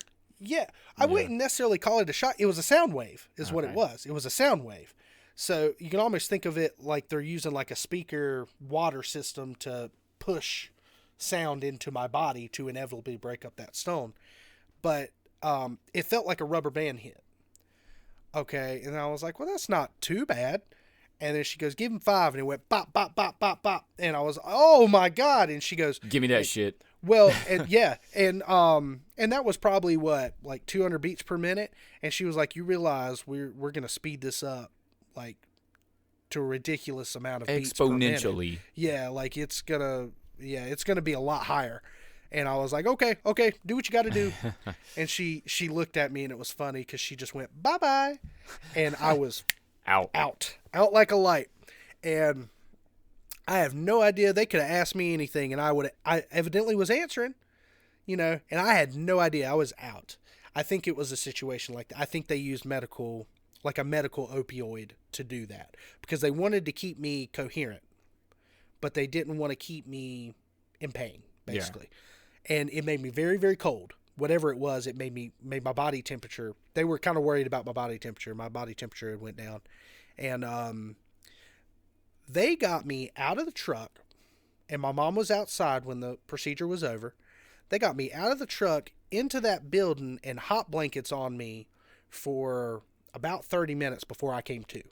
I have no idea what was asked of me. I was refusing pretty much any interaction. They could have said anything, and my mom says she even remembered like the moment she thought I came to, because I was just kind of there, and then I was just like, where am I? You just looked up and were like, wait a minute. Where am I? Somehow saw I was in a tractor trailer. Yeah, well, it was just weird to literally see this lady go, "Bye-bye," and then open your eyes, and you're literally being covered in hot blankets, and you're just like, "What's going on?" Like, and then my mom's beside me. It's okay, we're good. You want a nab? She's like trying to help me out. I got some peanut butter crackers for you. And I was just sore for a while after, but they also gave me some painkillers, which I'm sure was some sort of opioid at some point. But so that's why people develop like drug issues, is generally because of what they're getting from a doctor. So if you're getting a painkiller that you really like from your doctor, when the pain stops and you still like it, you're going to keep taking it. Mm-hmm. Well, then when you realize you can't get that prescription anymore, or let's say that drug is too expensive, we go to other sorts of opioids. And this is a cheap opioid that's on the market, which they sell as heroin. And it is not heroin. It's fentanyl. Yeah. It's a fake heroin that's killing people. and I just don't think people realize the severity of, what it's going to take to fix that. Because the people that are on it are so hard to rehabilitate. It is incredibly hard. And obviously it's still coming here in wide amounts, enough for this many people to get their hands on it. Do you think it's a problem of maybe rehab is, let's say, maybe rehab's too expensive and that's why people don't go? Or is it maybe does it not work as great as a lot of people think? I think that some people do rehab fine. Yeah. I think some people do well in rehab. Most people do well with support systems. Most people that lean to this drug and have many, many issues, in my opinion, that have many, many issues, are not wanting to deal with those issues. So until they either work those issues out, find a way to cope, or do something about those issues, there's no rehabilitation. They're avoiding it completely. And if you're drugged out of your brain on this shit, you're never going to fix it. You're never going to address it because you're just out of it. You're just gone. Yeah. You're gone to the world. I mean, I've watched friends of mine fall asleep in a Chili's at dinner. Like you're having, a dinner with your friends, and then they go to the bathroom for 10 minutes and come back and fall asleep at the fucking table because they're so zonked out. So you've had friend groups that have actually done that before. Absolutely. In your presence. In my presence. I've had that shit in my car and not known it. Yeah. Oh, That's remember you even telling me more about insane. that. Yeah. Is that like you figure this shit out later and you're just like, you realize that I would have been an accomplice to that? Yeah. If it's in my car, it can be charged on me. And then your friend is just like, well, I would have taken the full fall for it. And I'm just like, no, you shouldn't be messing with that shit anyways. Yeah. What the fuck is wrong with you?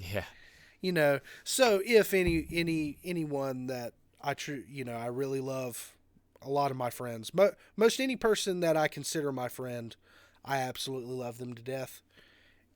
If you're on the shit and I haven't talked to you in a while, that's the reason why.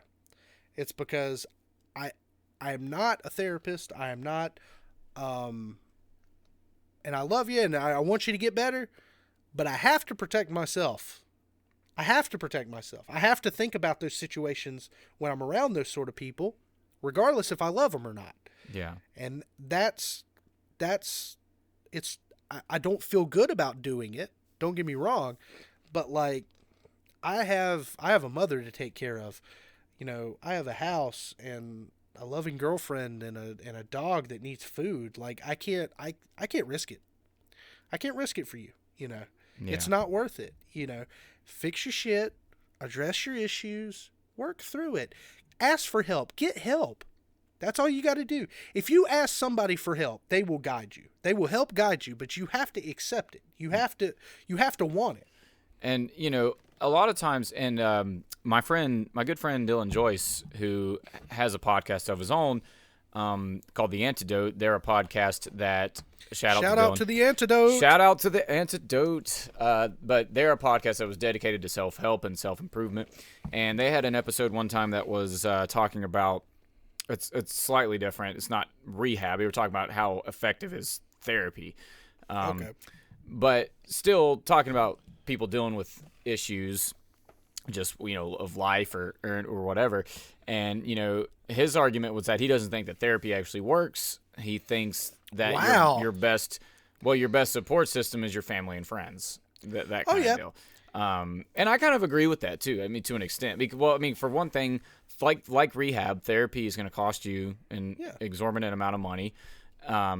And you really have to have people in your family and friend system that you truly, truly trust. Though. Yeah. That's the problem. Yeah. That's the thing that's hard. Excuse me. For some people.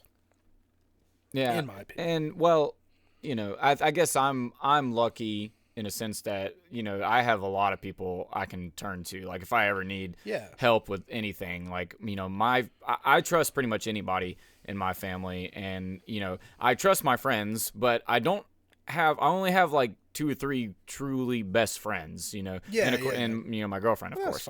Fine. But that's because, like, I knew, as I got older, I was like, this guy's probably not going to be all that great of a friend to me, or whatever. And so I'm not going to be able to go to them for any kind of issue I might have. So you may shoot the shit with each other, right? But you don't. But necessarily... I kept the friends that I knew would be there for me. If I really needed them.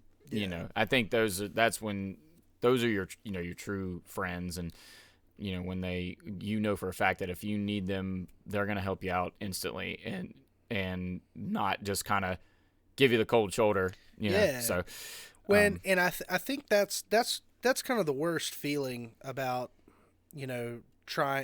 having to do something like I said I just did, like where you're just kind of you're not necessarily like ghosting your friends that are going through those things, but you are definitely you've tried to help them and they didn't reciprocate. That's well, it's not even reciprocating. They ain't got to do nothing for me. They just got to do it for themselves. Well, that's not what I meant. I meant like they didn't heed your advice. Yeah. And if they're actively not working on themselves when they're wanting me to help them, Yeah.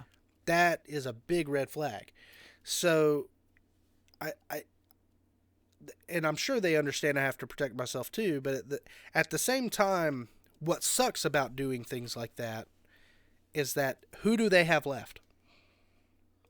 Who do they have left? If they don't have family, and most of their friends, they've done the same thing they did to me to, then who do they have, truly, in this world?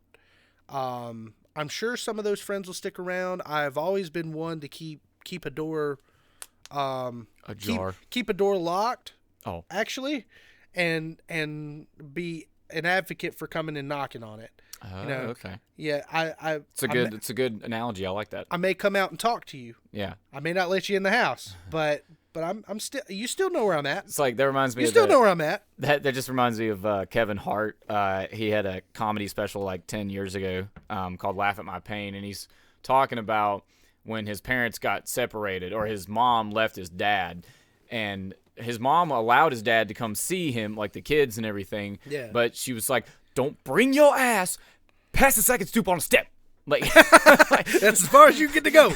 Yeah, that's you. Yeah. Do not bring your ass. It's not that. It's like, well, I mean, if you've been working on yourself, that's a different story. Yeah. You know, if you're actively trying to change what you've done, you know, and it's just because I can't fall into it. I can't be around it. I can't, you know, I just. Would you say that too much on the line? Would you say that you have an addictive personality? To some things, yeah, absolutely. I definitely. Now I've always been sensible, so I would say that I've always been sensible. If I ever saw that something was going too far, or if I've my Jiminy Cricket's good. Whatever that dude inside me that's going, you know, you should turn around and go home, or something like that. Like I've always had a good that angel on your shoulder generally beats the devil that's on your shoulder. Whatever it is in me, generally not that I haven't messed around with bullshit. You know, I haven't messed around with heroin. That's for damn sure. But you know, I've put myself into some weird situations and things like that. But I generally make the right call at the right time. You know, I know really quickly when something, even like just with alcohol, man. You know, I've told myself sometimes, you know, it's just like, hey, you look at your schedule, look what you've done, you know, and it's like you start to realize you're just like, right. Let's not develop an issue here. Let's not, you know, let's let some time pass. Yeah, I'm down for people like pulling sober Octobers even when they smoke weed and that's all they do. You know, sometimes it's just good to make a clean break from something like that, just for you know, and just to reset. And it's not that people can't drink alcohol or things like that. Most people are responsible, but I could find myself falling into something like that. I can see it happening, like, because even when I'm like playing video games or something like that, like just one more thing, just one, like I do that. It's easy to play a 4-hour session and not realize it. So I do that with a lot of things though. I do it with, you know, my photo editing. I do that with my video editing. I do that with sometimes I do it with my job, even. I do it with guitar when I'm practicing. I got to get this one part and I'll come to bed. Yeah. Like that.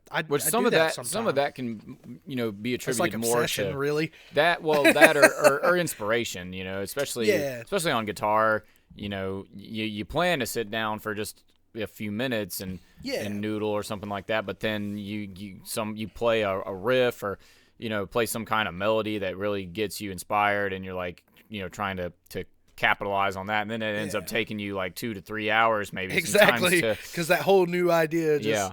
But, I mean, I could catch myself going, well, just one more drink or something like that. Especially if I'm already drinking, it's easy for me to just kind of keep going. But when I'm sober the next day, you know, unless it's liquor, you know, and generally I'm drinking beer or something like that, I feel it in the morning. I just do. I just do. I've gotten a lot better, and I've never been a frequent drinker or anything, but I've gotten a lot better. Like when I first we were harping back to what we were talking about at the beginning of the podcast. Like I never been much of a party or anything like that. But when, you know, we got into, you know, Norm started getting a couple new members in and stuff like that. You know, I started experimenting with alcohol a little bit. I was like, okay, you know, I'll do some shots, whatever.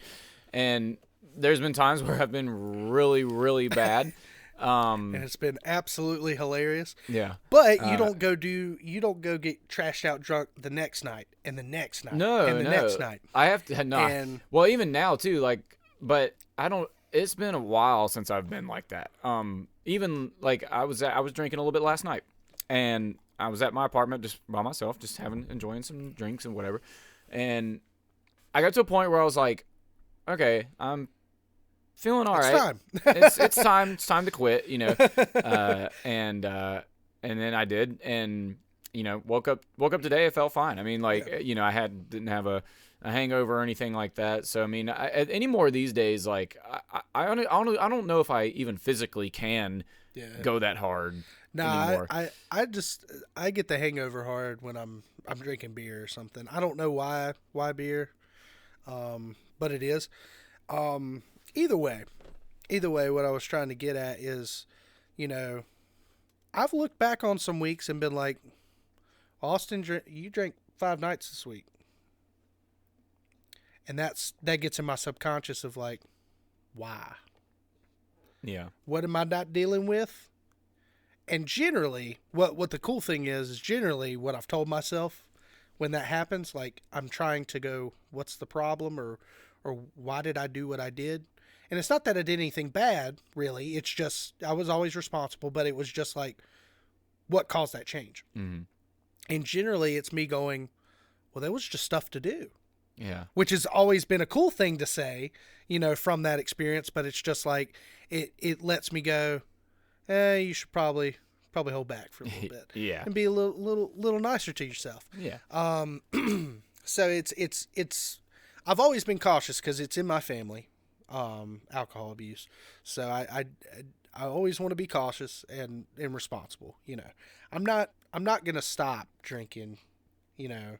Oh no. But if I ever develop a problem, then I will. I think for me, something that's always actually kind of kept me from drinking a lot is the fact that I really don't think a lot of it tastes very good. I mean, it's like I'm yeah, like adult drinks they aren't the greatest sometimes. No, I mean, yeah, it's like I almost feel like maybe, and I don't really have a very addictive personality, at least you tend to you can try things back and when then I walk was away from them. Back when I was younger, like when I was, you know, kind of getting into my teenage years. I mean, I would drink like a soda a day and stuff and feel like I just needed that one soda every day or something like that. But I mean, I eventually kicked that too. And so I can't really ever think of anything that I've been just crazy addicted to, but I do like caffeine. I'm not gonna lie. I like caffeine. I like nicotine. Yeah, I'm not gonna lie there. But with alcohol, it's one of those things where, you know, I've never done it because like say I was stressed out or depressed about something, and I started drinking because of that. It's always just more of a coincidence. Like sometimes I'll just decide randomly, like one day, I want to drink a little bit today, and I could already be stressed or depressed about something, but it doesn't have any relationship with my drinking. It's just both of those things are happening on the same day. But I could be feeling incredibly. But that's more rare Yeah, then I could be okay. feeling incredibly fine too and decide to drink. Like I just, I do it in moderation, and fortunately, I've said that to myself multiple times. Yeah. Where it's just like, nah, there was just something going on. There was just something like, especially once you start getting towards the end of the year, everybody's having holidays,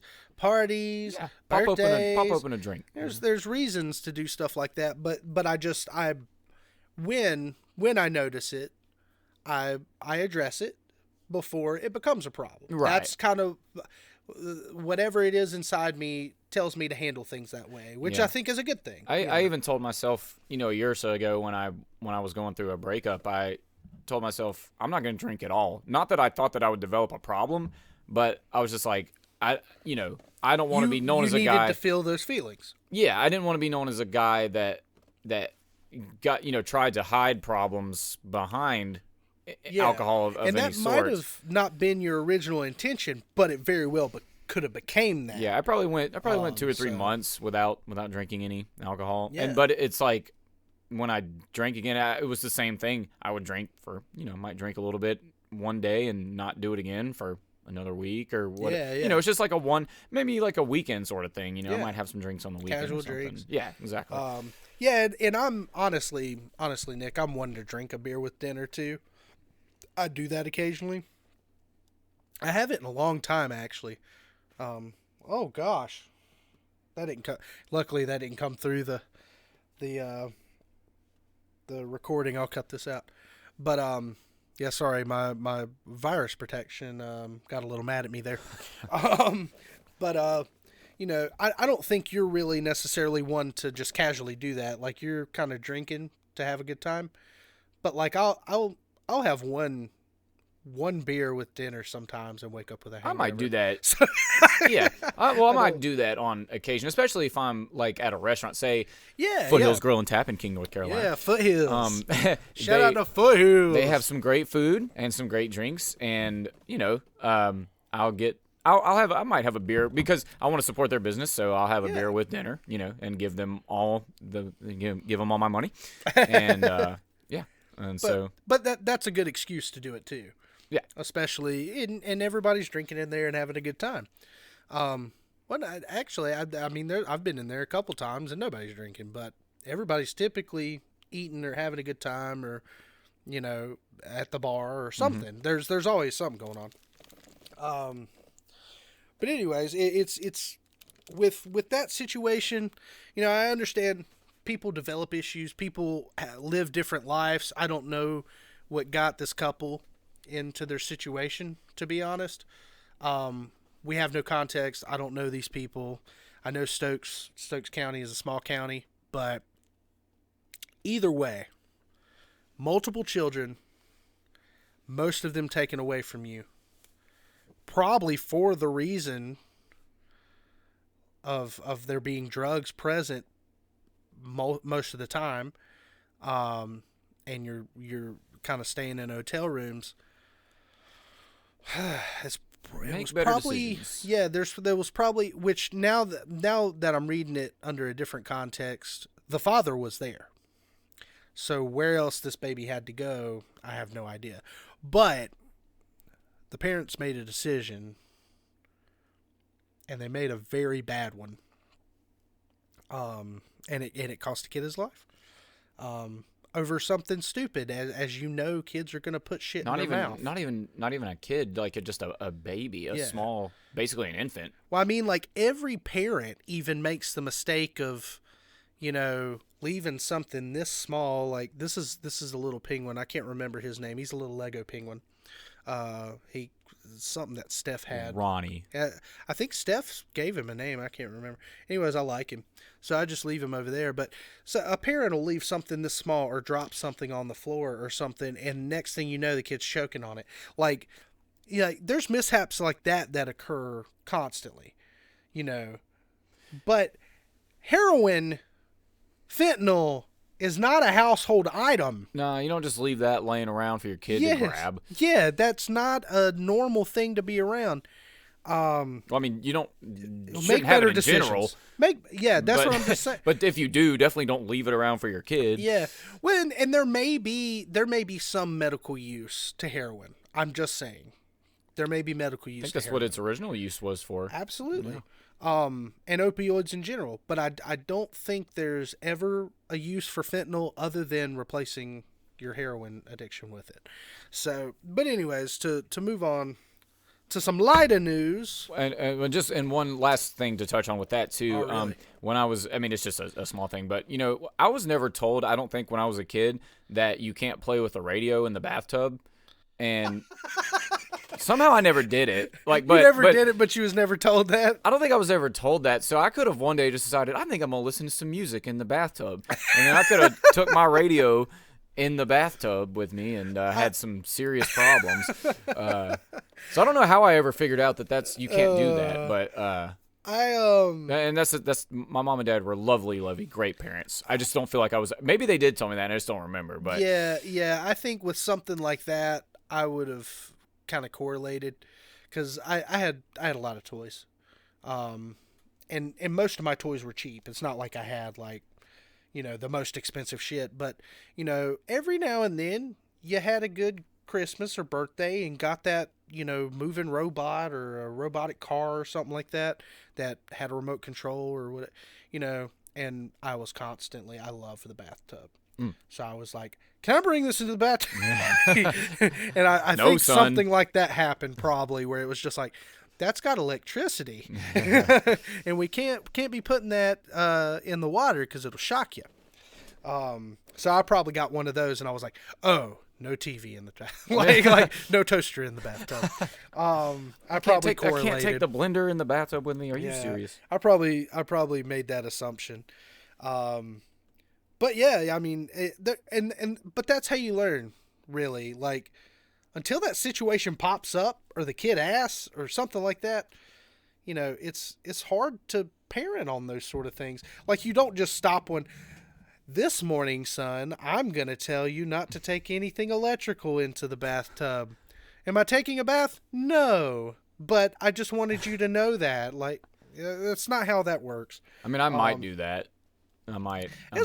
That's a weird way to set that up. And is the kid going to remember it? Who fucking knows? Anyways, to get off that subject and on to something different, because we had a lot of cool shit. You had a good thing before we move into kind of football-esque stuff. I had a couple. You have a couple?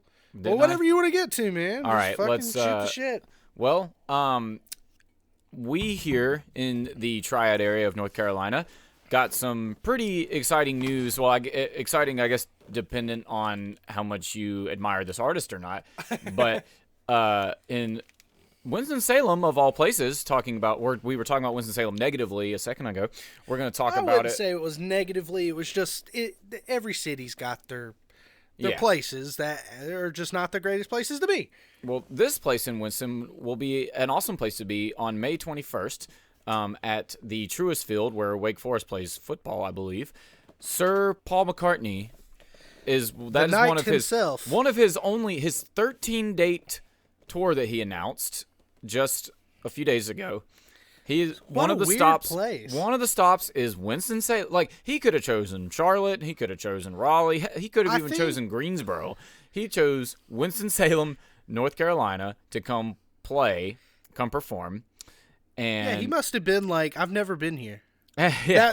And it's not to say that Winston's bad. That's not what I'm trying to say. I'm just trying to say, like, he's probably been to Raleigh. Yeah. He's probably been to Charlotte. Yeah. And he's probably like, there's a city that's got a population that maybe I've never got to play for. I just think it's the coolest thing. Now, whether or not, there's a couple of reasons as to why I probably won't go to this show. It's not because, I love Paul McCartney, but great man, great writer. Well, maybe I shouldn't say great man. He was a very interesting man. He's done a lot of cool things. He's continued to do a lot of cool things. I know some of the people he's written music with get irritated with him, but it's because he's that good. Oh yeah. Honestly, you should probably listen to him. Yeah. Yeah. Oh yeah. That's probably what yeah, go if you have Disney Plus, go and watch that Get Back documentary. It's pretty interesting. If there's anyone that should be snobby about music and have a reason to be, it's Paul McCartney. Yeah. If he says something, it's true. Yeah. It's not because he wants to be an asshole. It's just because, he knows what he's talking about. Yeah. He knows what he's about. And he's coming to Winston. Yeah, so the one reason I might not go would be because I can only imagine. I don't think tickets have went on sale yet, but I can only imagine that they're going to be crazy, crazy high. Absolutely. If you've ever seen a picture of hundreds of dollars, Snoop Dogg and Willie Nelson in the same room together, that's probably how high those ticket prices are going to be. Jesus Christ! I had no idea where you were going with that. I should have known. And then another reason is I think we've planned on already leaving for the beach that day, anyways. But okay. But the fact that Paul McCartney is going to be just a few miles up the road from me is it's an honor. An insane thought, know. I look at Paul McCartney kind of like people today look at Beethoven or Mozart from back, 200 years ago. And I think that's how long ago? Has it only been 200 years? I think so. I think Beethoven died in like the 1820s. Something like that. And I feel like people are still going to be, if society continues moving the way we're moving. He was born in 1770. Wow. Yeah. I think people are going to remember Paul McCartney 200 years from now. Oh, yeah, absolutely. They're going to be. Every single one of the Beatles will probably be remembered. Yeah. They're going to be talking about them in school textbooks, like we would learn. We would learn. They were in in some of our textbooks, dude. Yeah, I don't know if you remember. I think so. Yeah. So they're already making it. Yeah. It's just because they've had such an impact on music. Like, it's crazy to think about the things they did in such a short amount of time. They started touring, I think, regularly, probably around 62, 63, something like that. Yeah, realistically. And then by 1966, they were done touring. They did not tour again after 1960. I mean, that's a span of like 3 years max that they were like just touring regularly. They just literally took over the world in 3 years. Took over the world and then didn't tour until, they broke up in like 1970 or whatever. But they did so much in that short amount of time. And I mean, they're looked at as the biggest legends of all time, but Paul McCartney especially, because he's been around for longer than the other guy. Ringo's still alive, but Ringo didn't write as many songs as Paul did, and like Ringo's still making great music. It's not that Ringo's not a good musician or has a good or doesn't have a good ear for that sort of thing. It's just that Paul's face was at I mean, he was just there. All that, like, and it's honestly, it's not that like people ignored Ringo, but when you're watching a performance, the singer is gonna grab your attention. Yeah. And Paul and John were the ones singing the majority of the time. So and another interesting thing too is we don't really get to know exactly how Beethoven and Mozart and guys like that, Bach, how their personalities were. We don't know if they were incredibly serious composers all the time or if they had a personality or a sense of humor. The guys in the Beatles, as big of musical icons that they are, you see interviews with them, they're just four goofballs, dude, from Liverpool. Well, I'll be honest with you. It was probably a different standard back then, like just to society and how things worked. But talking about in Beethoven's time. Yeah, more in like between the 1700s and late 1800s. But like just how you present yourself was probably different. They were probably not as goofy because of, the way society was. So it's not necessarily that they didn't think things were funny or any. It's kind of like Shakespeare. Like, Shakespeare would, he would put funny words in his plays. Like, I think there was, is that where somewhere I read that's where the word fart came from. I may be wrong on that, and Stephanie may correct me on that, my lovely girlfriend who's a theater major. But it was either fart or toot or something like that. But so, like, Shakespeare had a sense of humor that he would frequently use, like, he would kind of start to change culture in that sort of way. And I think Beethoven Bach, Mozart, guys like that definitely fed into what culture was at that time. But the stuff that they were writing was definitely not like the stuff of the time. Yeah. It was definitely new. It was definitely different. It was more complex than anything else. And I think that was different with the Beatles. I think what you got with the Beatles is what inevitably turned into true pop culture, and pop music. Yeah, that's what the Beatles created. Because it was simpler. There was there was pop around before the Beatles. Yeah.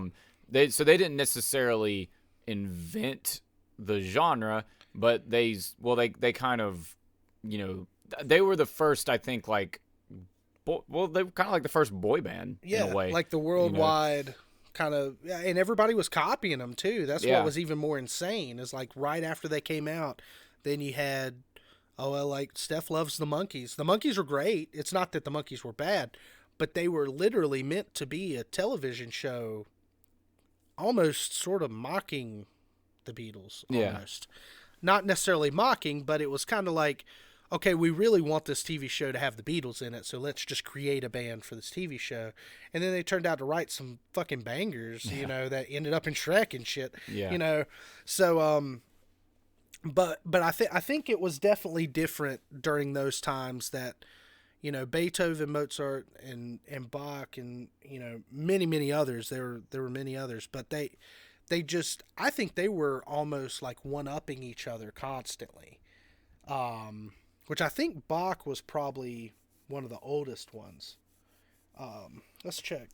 Johann Sebastian Bach. Yeah, so Bach was 1685. You got Mozart in 1756, and then later Beethoven. So Beethoven would have been kind of like a late addition to that. And then here's one that's Frederick Chopin. Which I didn't know that was his first name, Frederick. I've just heard Chopin. Frederick. There was a lot of artists of that time writing that style of music, but I think they were almost one-upping each other the entire time. Like they wanted this piece to just be marginally better than someone else's, just to kind of have that crown. Yeah. And until you got to Beethoven. I think Beethoven was a different entity, if you want me to be honest. Just in my perspective or listening to his music, it seems like he was definitely doing it for himself, and if you didn't like it, fuck you. Yeah. Like that was kind of the way Beethoven was. Or that's the way it seemed.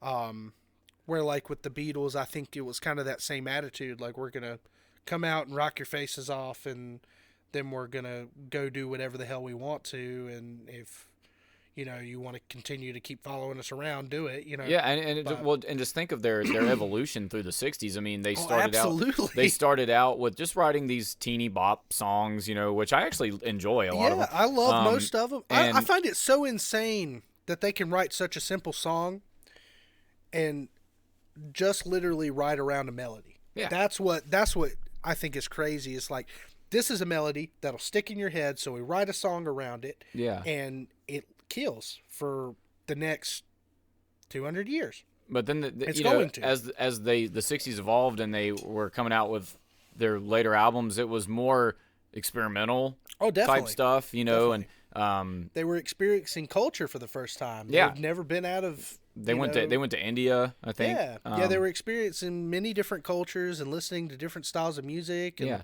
and yet learning instruments. And everything they did, people liked it no matter what they did, so that's just the crazy that I've just found that so bizarre that they had so much impact on the world of music in like just a period of like 6 or 7 years. Absolutely. Yep. I mean, of course they all went on to have their solo careers and they had hits with that too, but and all did that, honestly, all did so successfully. Yeah.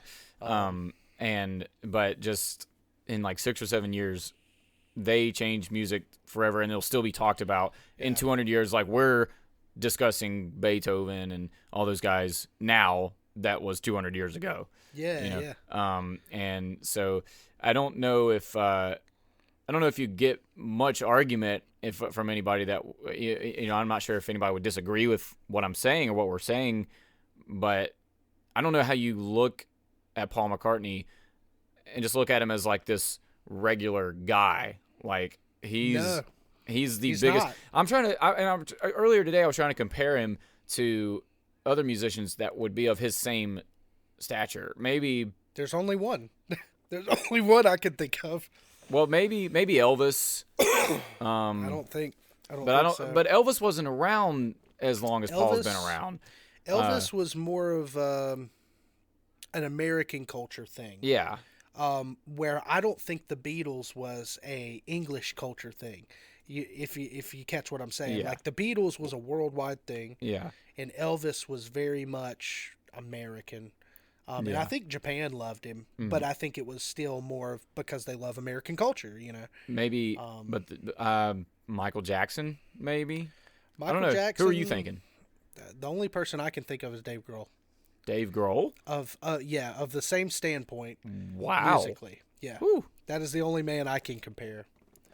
And it's not just because they're personally friends or anything, but I think arguably you will still be listening to Nirvana and Foo Fighters music until... In 200 years? Yeah, I really think so. Oh, wow. Especially when Nirvana was pretty damn close to doing the same thing the Beatles did. They really were only a popular band for about 3 years. Yeah. So when you come up with something like that, they really were just... They were about to max out, their capability. So I don't think they got as far as here's a worldwide tour. Here's what I'll say is... But the Foo Fighters have. Well... The Foo Fighters have absolutely, in what is 2000s rock, I guess, have done that. But the thing I'll say in the difference between the Beatles' music and, like, Nirvana's music... is that the Beatles, like you said earlier, set the standard for pop music up to even into today. Yeah. I don't know that grunge has the same impact as that. No, grunge didn't, but because Nirvana grunge, did. Yeah, well, maybe Nirvana. I don't think grunge did, like, just in general, but the style, and they didn't consider themselves grunge either. Yeah. So you got to take it from that standpoint too, as Nirvana was its own thing, and Nirvana became so popular so quickly and off of simple melodic melody and simple chord play. And they just literally did the same thing. They came out with an image that everyone copied and still make parody of today. And because it was such a pop thing.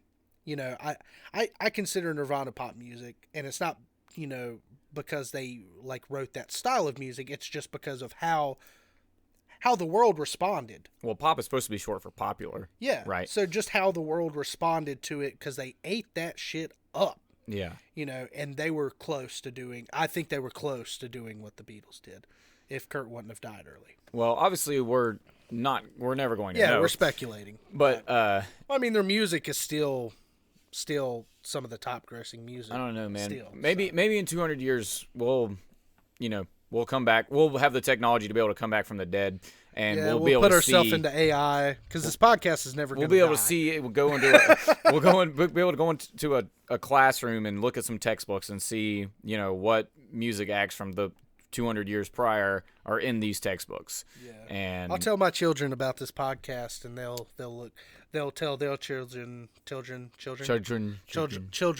and hopefully they can tell us. Yeah. They can confirm. Yeah. You know what? I was reading a like a Reddit thread or whatever about this topic, and somebody responded. They were like, well, we're not even going to be here in 200 years because humans are going to kill the planet before then anyways, so it's not like anybody's going to know anyways.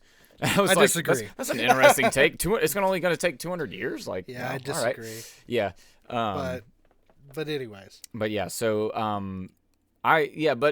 so even if you're not a big Beatles fan, but you live in North Carolina or any of these 13 cities that he's going to perform in, like, if you get the opportunity, like, I mean, I would go, because this is probably the last chance. I mean, he's 80 now, I think, or close to it. Yeah.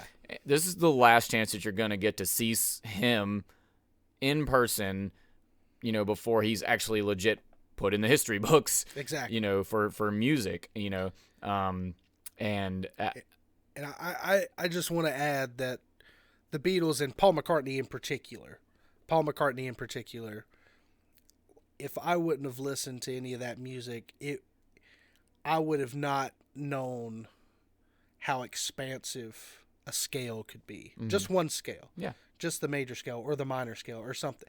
What you can truly do, you know, from a musician's perspective. If the Beatles wouldn't have done that, done what they did. Yeah. It literally changed music and how people write music. It literally did. The funny thing is that they didn't even realize that they were doing that. No, yeah, they had no idea that they were doing that. But then when you go back, you know, as a musician, as an experienced musician, when you go back and really analyze it, and I'm sure they did too, and they were like, whoa, we literally put something, you know, that they are teaching in music schools today. Yeah. You know, of just the versatility of something that simple. And taking one, you know, 7-note passage and just figuring out how to use it in so many different ways. Well, if it tells anything, they're, you know, how they were so eager to learn, or, you know, be able to write stuff like that. Yeah. This is how, you know, testament to how far technology has evolved. But back in those days, in the 60s, or even, I guess, in the 50s, when they were kind of learning how to play their music. Yeah, they wanted to be a big act. Obviously, the internet wasn't around. YouTube wasn't a thing. They had no access to a music teacher. I guess they couldn't even, you know, didn't have access to books or anything like that. So they had to get on a train and go to a friend's place that knew how to play a B7 chord. They've told this story. They wanted to learn how to play a B7 chord. They had to get on a train, go and to this friend's place. You learned off each other. For them to just show him that one chord that probably took 5 seconds to show, and then get back on the train, go home, and then use it in a song. Like, yeah, and when you think about that, and that's what they were truly doing. They were picking up pieces and literally writing songs with it right at that moment. Yeah. Whatever came out. But you imagine if, like, Buddy Holly didn't exist or something like that, and they just never wanted to play music, how different the world would be. Yeah.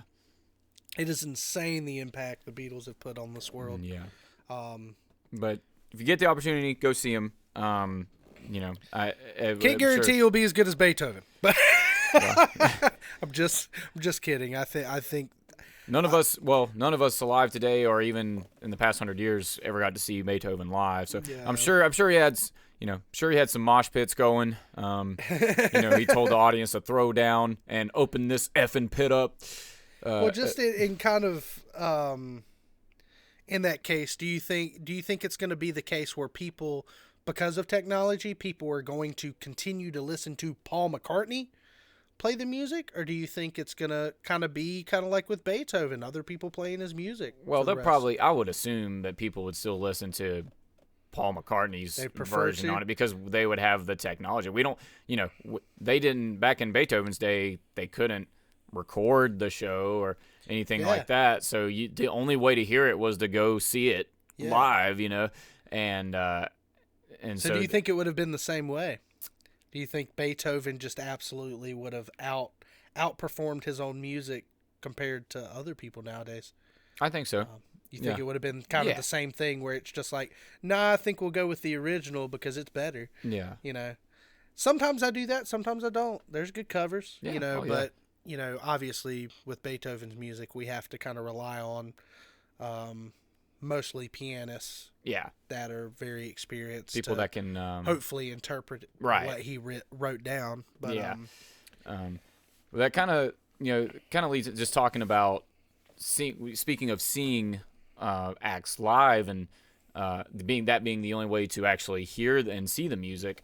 You know, we've been kind of discussing the last couple weeks we had the whole Joe Rogan Neil Young controversy spark Oh up. my God. And now Why? just talking about them Why? two and arguing about the vaccine or whatever is one story, but I don't think it had to do with the vaccine. It had to do with a bunch of shit.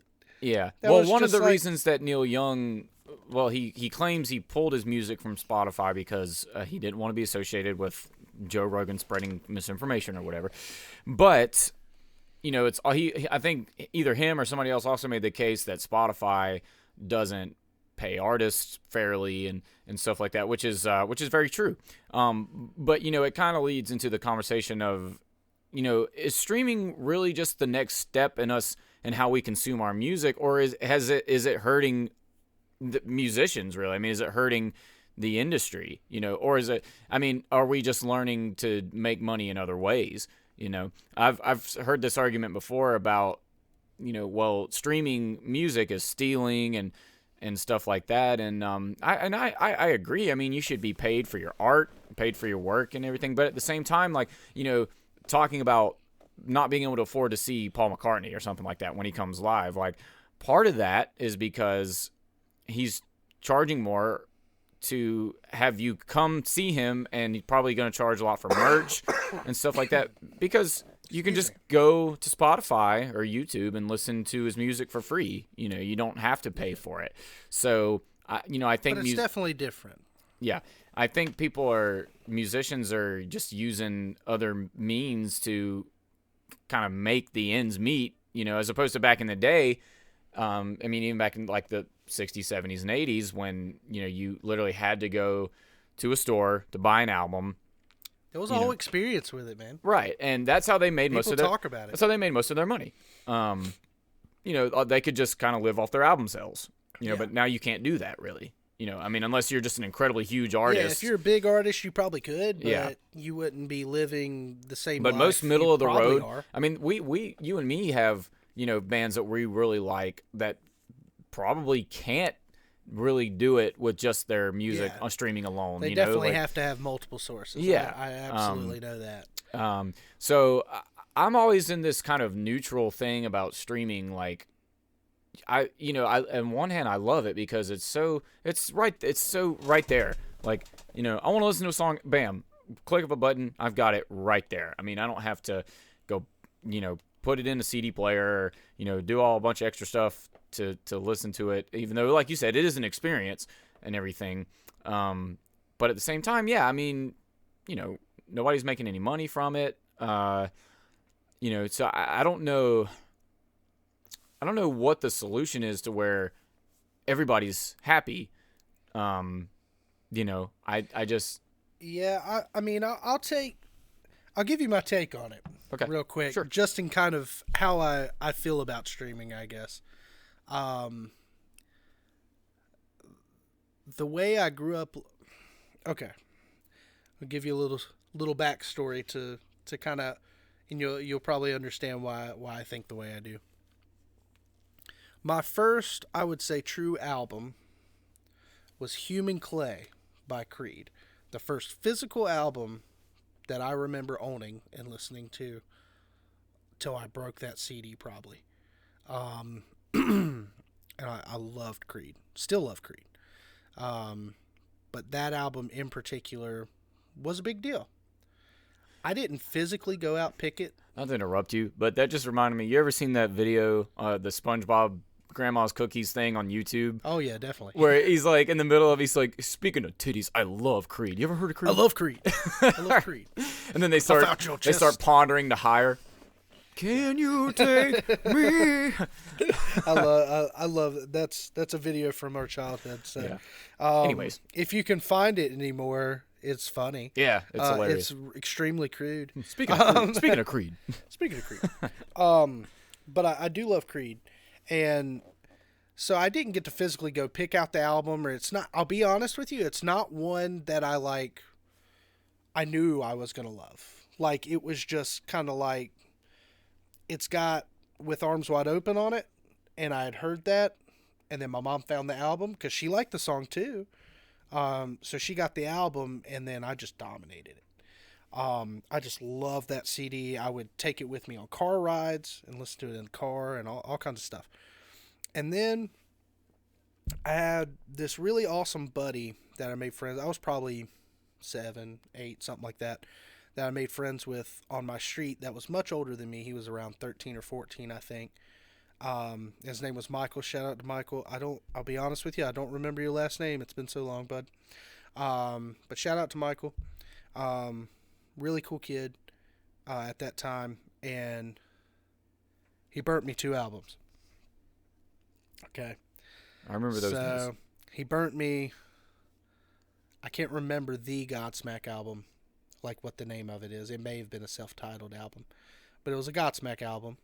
It was whichever one had Moon Baby and was it Voodoo? I'm not the one.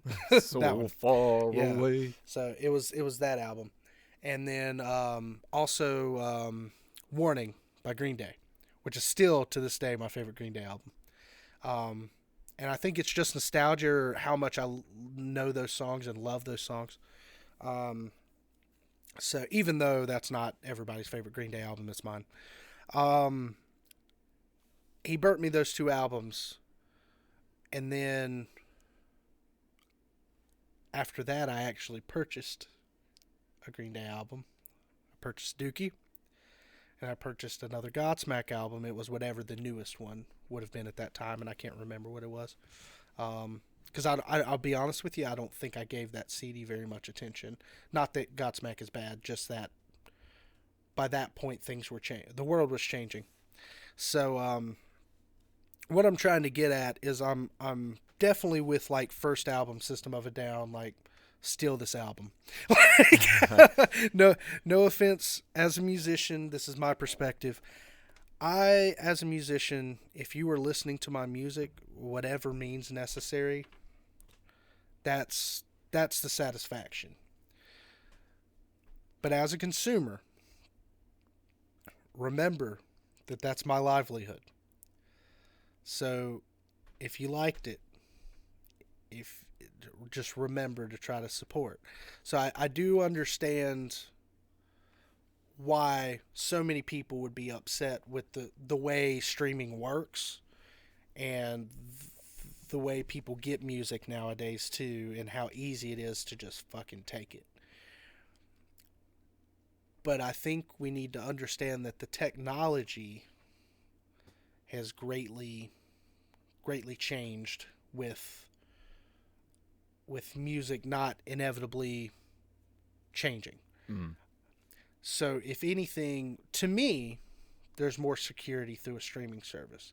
Now, because people use Spotify, people use other streaming services, whether they're using YouTube or something like that to get their music and playlists and things like that. And people get really involved in creating their workout playlist versus their car playlist and their work playlist and things like that. And I think it's going to be really hard unless somebody is an absolute fan of yours for them to take that album and really take it all in. Honestly, I think it's going to be hard to do that anymore, just because of the way life is and the way technology is now. And I think the better thing for the music industry or the music world to do is to evolve into accepting those sort of situations. Now you do have to find a way to live. Right. You absolutely need that. So I think what you will inevitably see with this technology is Spotify was not always the big competitor it is now. It's still not the biggest competitor when it comes to where people even listen to their music or get their music. Or people still use Amazon and shit too now. Mm-hmm. So I mean, Apple Music. Yeah, Apple Music. There's so I'm not even saying that Spotify's like the largest competitor. They may be. I could probably look that up, but I'm just saying like there's a lot of hands in that pot. But we just saw someone like Joe Rogan get a rather large contract. So you may lean more to something like that when it comes to an artist. Mm-hmm. Okay, well, if Metallica users can't get Metallica, then would it be abnormal for Spotify to, give them a yearly contract or give them some sort of deal that enables them to make a little more money for it to be to help not only Spotify but themselves. Yeah. But you're not seeing very many musicians do that. And I think personally the reason why is because that's not where they're making their primary money. It's small potatoes. Mm-hmm. And they see opportunity. Obviously if they had that opportunity, they would take it. But I'm just saying that if everyone just popped off Spotify, they'd make a change. Oh yeah. They'd make a change. Yeah. They'd make it more realistic. I would have much rather Neil Young had just said that, when he was leaving Spotify. I don't think it had to do with the money. Yeah. I think it became a problem because Neil Young's humongous. Don't get me wrong. Neil Young is one of the largest musicians ever, but I can't say I've ever streamed a song of his on Spotify. No. I've watched some Neil Young performances on YouTube. I've listened to some songs. I've even learned some Neil Young songs.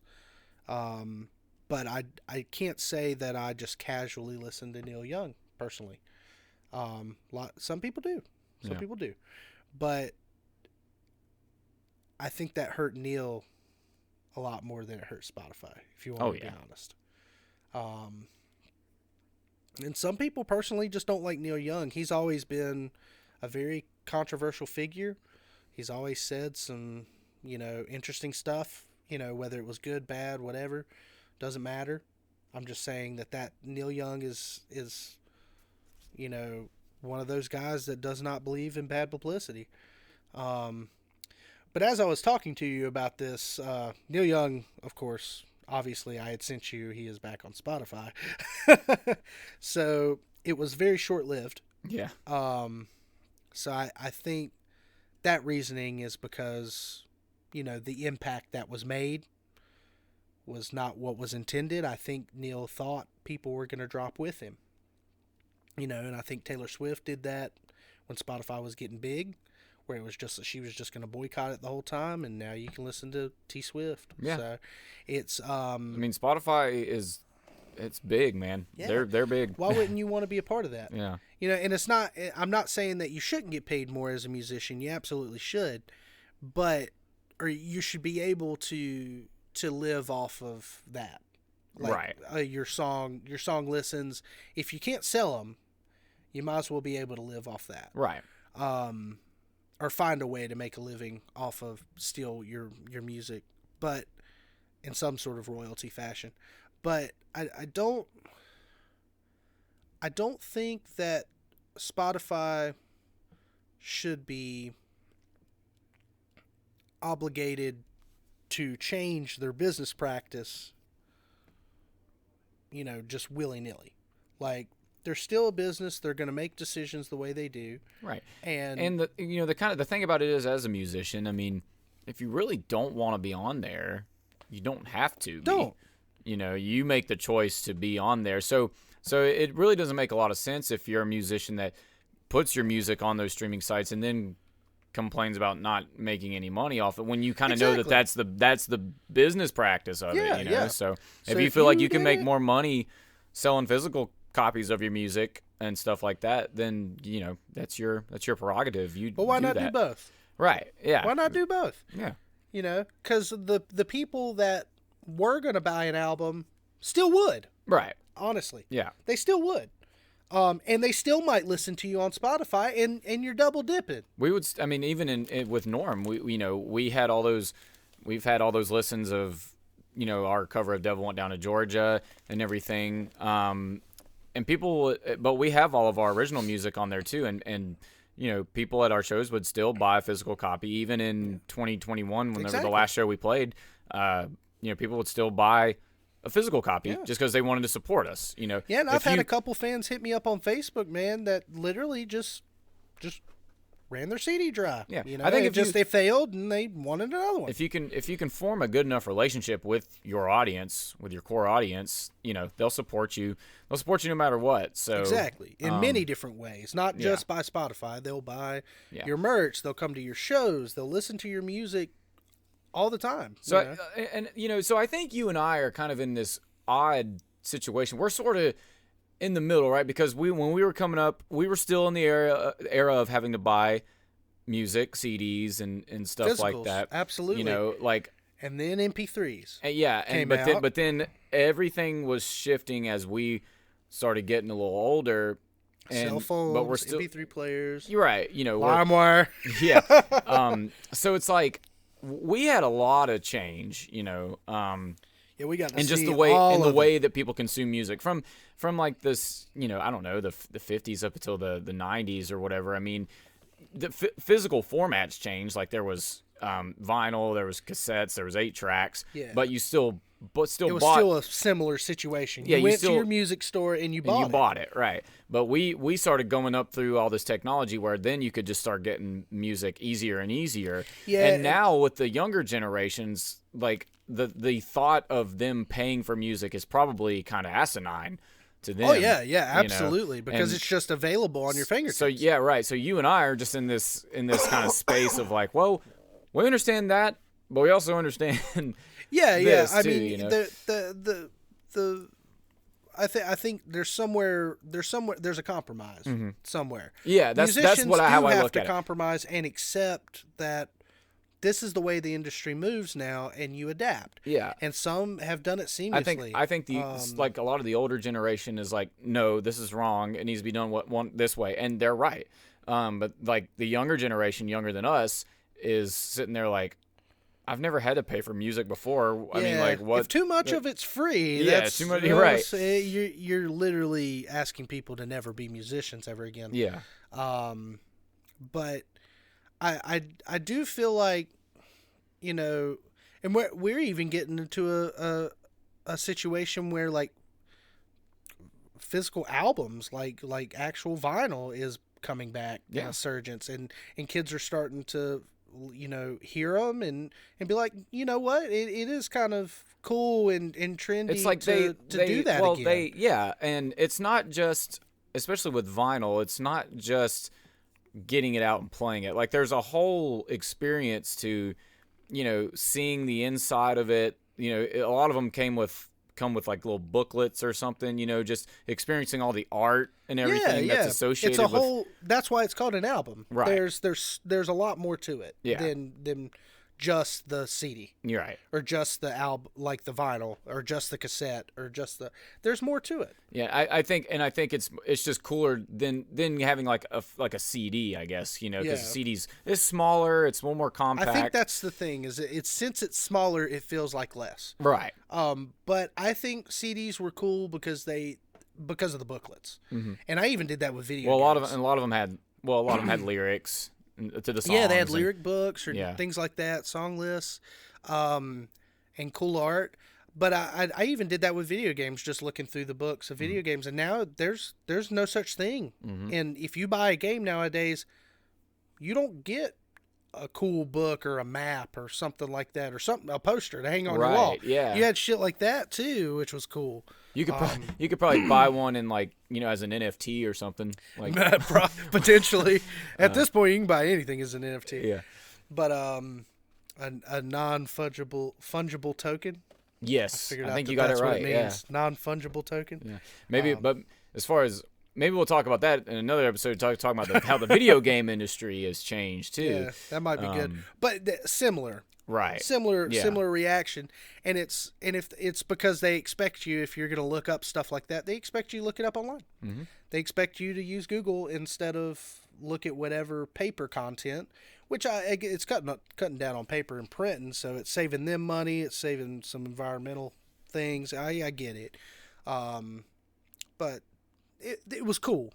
Right. It was nostalgic. It was nice, and I don't think we will ever hit a point except for, maybe like you were, like bands coming up with NFTs or something like that. But I don't think you'll ever hit a point that like physicals are a thing again. Soon as computers and the internet happened, where they were in every household. Yeah. Well, like you said, you might occasionally have something where vinyl is trendy for a little bit, yeah, or something and I like think that. it will continue to be. I think vinyl is never going to die, and I think CDs will never die. I think cassettes died. Like me, yeah, I don't even want. I think 8-tracks died, but CDs and albums for some reason are going to be the thing for as far as physical music. Yeah, that's what everybody's going to want. And most of the time, like I don't even, because I don't own a record player, but I have several records. I want to collect them. They can be cool collectible pieces. Yeah, too, and they're just to look at them, right? Yeah. And one day you may decide you want a turntable to listen to them on if you don't have one already. So, but yeah, it's I don't see anything changing now without all artists actively trying to make it better. But you got to remember that every single artist that was to do something like that, to boycott a service at one time, is going to take some sort of hit. Yeah. And I think the hope was it would be, with Neil leaving, that a lot of people would follow, because they, it's whatever narrative now we've got to everyone's scared, and they're going, oh, well, people are supporting Neil and pissed off about Joe Rogan, so we need to follow. And that's not what people did. And it's because, that wasn't necessarily the case, in my opinion. Well, I don't know if he was really a big enough artist for him to start a movement like that anyways. A big enough online artist, yeah. Absolutely. Yeah. There's no way he would have been able to. But I think that was the intention. Yeah. I think that was the intention. And if people followed, like, let's say Spotify's top 300 artists dropped at the same time, and they're not getting those listens now, and now the bands are going to take a hit. They're absolutely going to take a hit. But it may have made Spotify change something in the better. I'm just saying. And then those artists come back, and then it's not that big of a deal because now they're making more money or something like that. Or they've got some sort of contract deal or, I don't know. There's no telling. But if you're going to do something like that, personally, what kind of pissed me off is how quick Neil Young was to get back on Spotify. Like, if you really believe in what you said, that money's not that big of a deal. Right. Like, that sort of statement or what was trying to be said is a hill you die on if you believe that far. Oh, yeah, most definitely. You should have died on that hill. Yeah. You should have just stayed off Spotify. And it's not that Neil Young isn't allowed to be on Spotify. He absolutely is. I'm just trying to say that, like that's such a fucking hypocritical thing to do. It's so shallow. Oh, yeah. And so stupid. But people will be people. Much like talking about, you have controversy all over. You have controversy and hypocrisy and the music and the movie entertainment field and and in the sports field too. You have controversy everywhere. Controversy everywhere. Maybe that's a good segue into getting into the football aspect of things.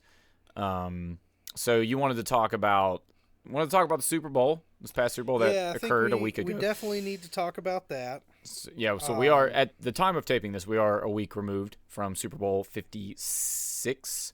Was it? Or was it 57? No. Yeah, it was 56. Yep. It was 56. Between the Cincinnati Bengals and the Los Angeles Rams. Los Angeles Rams being the victor, ultimately. Mainly because Eli Apple's a liability. Oh my God, he is being absolutely destroyed all over social media. Poor Eli Apple. Yeah. He kind of deserved it. Honestly, he talked a lot of shit. He had, 3 good plays in the playoffs. Thought he was big shit. He was a Carolina Panther past season for a little bit. Yep. And everybody was like, why did we cut him? Because... I guess that's why. Because he's got a big mouth, and it's not that Eli Apple's not a good player. I'm not trying to say that, but what I'm trying to say is that, you know, it's not like he had 2 seasons of being good and then he started talking shit. Yeah. He had 3 good plays. Yeah. Like, it's not like he had been doing great prior to an interception. You know, he got a little too big for his britches, and Cooper Kupp let him have it. Which, in my opinion, you know, to kind of go on that, I'm glad he was the MVP of the Super Bowl. Yeah. Very glad that Cooper Kupp got recognized because he deserves it. Yeah. That man has worked so fucking hard this year. But I personally think he definitely should have got, which I don't know if you can if you're in the Super Bowl, but he should have been season, you know, MVP overall. You can, because when Cam won MVP, that was the year they went to the Super Bowl. Yeah. Okay, so Cooper Kupp definitely deserved it over Aaron Rodgers. Let's just not that Aaron Rodgers was bad. Don't get me wrong. He's incredible and was incredible. Here's the thing about that. Not that I disagree with you, but so you talk about now take Cooper Kupp away from the Rams. The Rams are still probably pretty good. Oh yeah, OBJ. But Robert Wood got hurt. Take Aaron Rodgers away from the Packers, and they are probably a really shitty team. Yeah, not the only thing you can do is run. Yeah. So maybe that's what they are basing it off of, as for Aaron winning like the overall MVP. You know, and yeah, but it definitely wasn't as good as last year. He had better games this year. Like, he won more games this year, but last year he most definitely deserved MVP. Yeah. Where, like, this year it was like, you got 2 receivers that did really well. Yeah. And now and there's also people arguing Brady versus Rodgers as far as MVP. I guess, but the jury's still out on how Tampa Bay is going to perform now that Tom Brady's not going to be there. Well, there's a lot of controversy in the Tampa Bay camp anyways. Yeah. There's a lot of shit going down over there. But who do you think is going to take that spot? That's a great question. Who's the backup? Blaine Gabbert? Blaine Gabbert is the backup. He is definitely not the future there. I mean, Blaine Gabbert's been in the league since 2011. I think he was drafted the same year that Cam was. It's definitely not going to be him. Don't they have another guy, a quarterback on there who's like a rookie or something? They did have I remember they had a Josh Rosen for a short period. They had Josh Rosen? Let's see. Yeah. I think it was like at the end of last year maybe, but he's the only other third-string quarterback I remember from Tampa. I'll look up. Let's see. Tampa Bay. Yeah, that's what I was about to do. QBs on roster. But Bruce Arians has came out in reports and absolutely says he will go to war using Blaine Gabbert. He loves Blaine Gabbert. So that's kind of what I wanted to end with is Kyle Trask. Yeah, I have no idea who that is. Yeah, I think that's the other quarterback. But evidently Bruce Arians absolutely loves Blaine Gabbert. Like, he is in love with him. So I don't know how much of that is just to piss off Tom Brady. Well, I heard that I did hear that they weren't seeing eye to eye as Tom Brady's career came to an end there. Evidently, like, before the playoffs, Bruce Arians said there's no way that Tom Brady's going to retire this year. And then 2 weeks later said, he's definitely going to retire this year.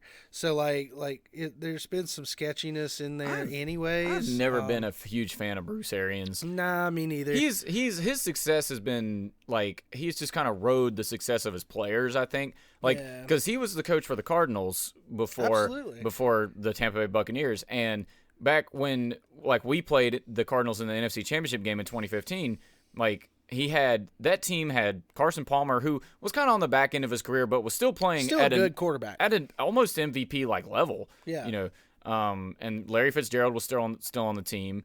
They had Clay. Was Clay Campbell on? Clay Campbell, was he still there? I can't remember. No, I can't remember. I can't remember if they had Clay. I feel like he was there though. They had the David Johnson when he was really good. In his prime. Yeah, in his prime. And they had who was the cornerback? Was it the Honey Badger? Oh yeah. Yeah. I think they did have Matthews, whatever his name. I don't know what his first name is. Yeah. Something Matthews. Tyron. Is it Tyron? It starts with a T. Sorry, Mr. Matthews. Tyron Matthew. Tyron. There you go. Tyron. Yeah. It's Tyron Matthew. Yeah. Matthews. So they had a pretty good team. And now I get that it. didn't help them in the NFC Championship because we creamed them, but everybody acts like Bruce Arians is like kind of the same caliber as like Bill Belichick or something like that. No, and he's I just not. don't see it. I just don't see it. No, you know? he had, and then he gets to Tampa Bay. I think he was still the coach in 2019 when Jameis Winston was there, or he might have taken over 2018. I don't remember. Jameis Winston wasn't he taken in the same, or maybe the draft after Cam? No, Jameis was drafted in 2015. 2015. He was a rookie. So he would have been a Cardinal. So he would have been. Bruce Arians would have still been with the Cardinals. Yeah. So if he was drafted in 2015, then. So Bruce Arians went to the Buccaneers in like 18 or 19. Yeah. I think. And then 19 was the year that Jameis had that famous 30-30. He threw 30 touchdowns and 30. That's interceptions. hilarious too. Jameis was the best statted quarterback and the worst statted quarterback. Yeah, those first couple of years, Bruce Arians didn't really do much. It was mostly didn't have because quarterback. of Jameis. Yeah. Though. Then Tom Brady comes and he wins the Super Bowl. So it's like I don't really see it being much of Bruce Arians to do with that. And I was kind of listening with debates on that as well, because this year you definitely saw more of Bruce Arians' offense than we saw towards the end of last year. We saw much more Tom Brady being Tom Brady last year, and he won a Super Bowl. Yeah. So I think that should tell you something, is that it's almost better if Tom Brady, is the coach. Yeah. In all honesty, and he's calling his own plays or some shit. Not that Bruce Arians' system doesn't work. I'm not trying to say that, because they definitely had a successful year this year. But you could definitely see more of Bruce Arians in the play calling this year. And I think, if you want me to be personally honest, I think Tom Brady's stats absolutely show that. Oh, yeah. Because if Jameis Winston got 30 touchdowns and 30 interceptions, and Tom Brady's running the same system, and he's throwing the ball a lot. Mm. And he did. Yeah. He did this year. But yeah, there's even more Tampa Bay controversy. I don't know if you heard there was a interview with Mike Evans that came out recently, and it was kind of on the A.J. Brown situation, kind of going back to that where Antonio Brown. Antonio Brown. Sorry, my apology. I had A.J. Green in my head for some reason. Antonio Brown, about the same age. Antonio Brown's a little older. But anyways, so Antonio Brown, of course, everybody knows he walked off the football field and basically decided he wasn't a Tampa Bay Buccaneer anymore. And then there was reports coming out that, he was injured. He was saying he's injured. He didn't want to go back in the game, and they were trying to make him. Well, originally, Bruce Arians did what it seemed like, just trying to say, like, no, he was just being a cock ass. And then came back on it going, well, I didn't realize he was injured or anything like that.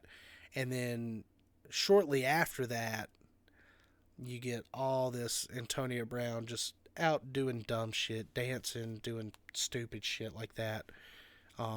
Doing shit that a person with an injured ankle would not do.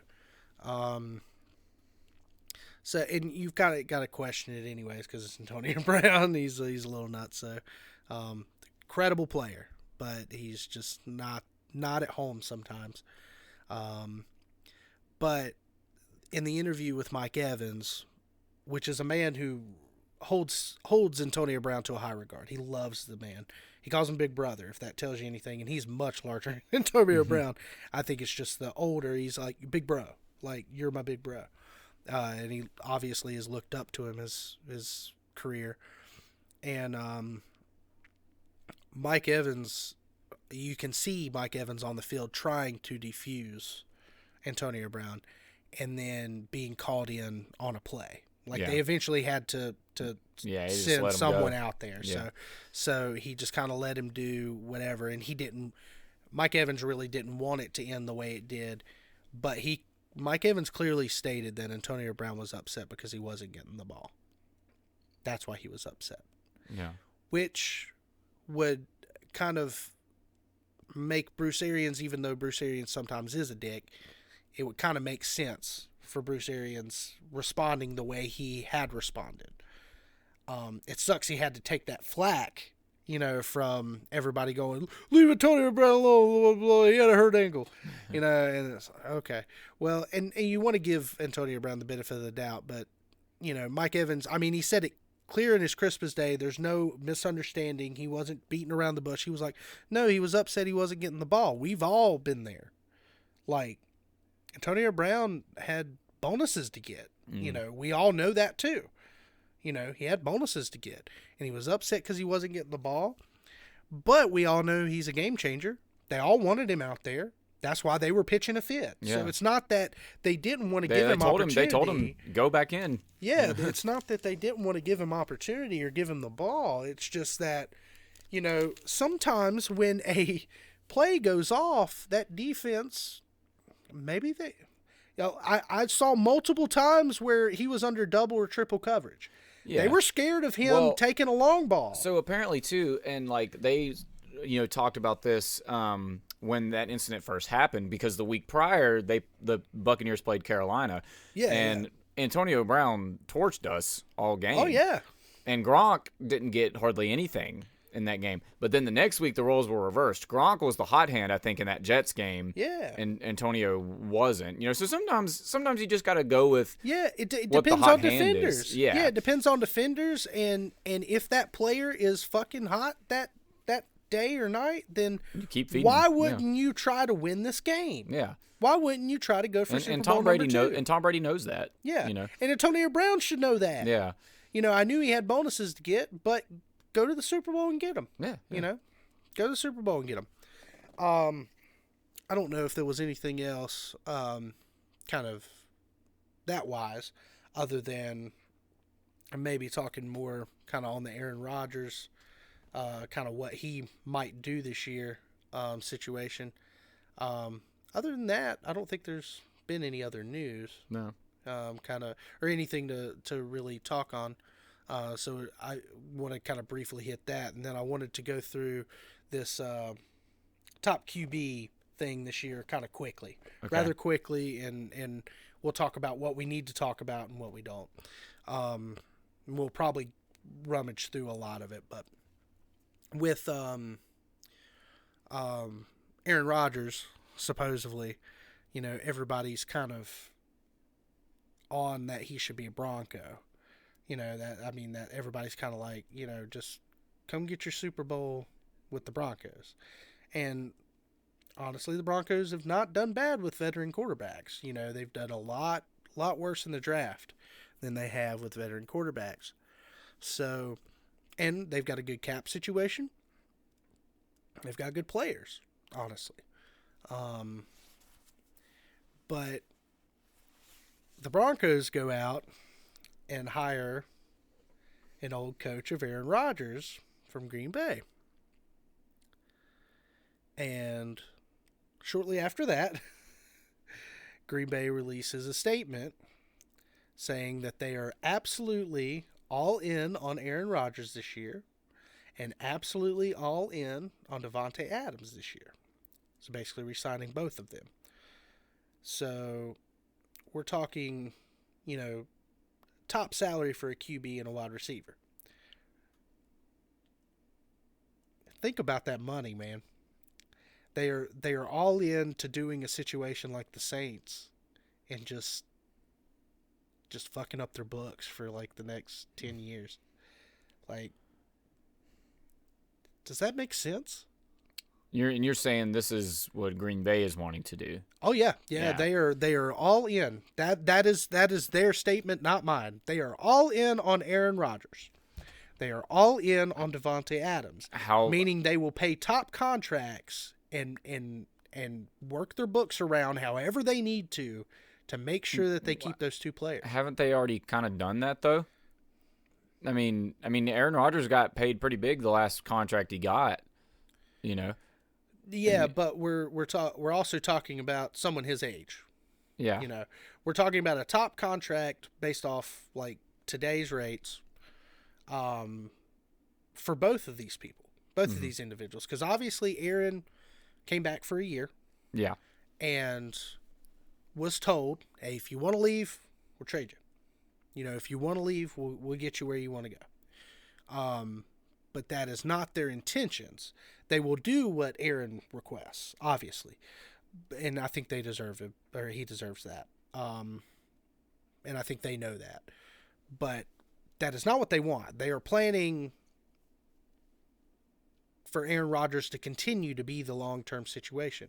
So is that a good call? Is that a good call to be all in on those two players with the team you've got now, knowing that you have no cap space, no wiggle room?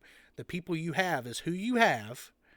And also, too, you might have to let some people go to make it happen.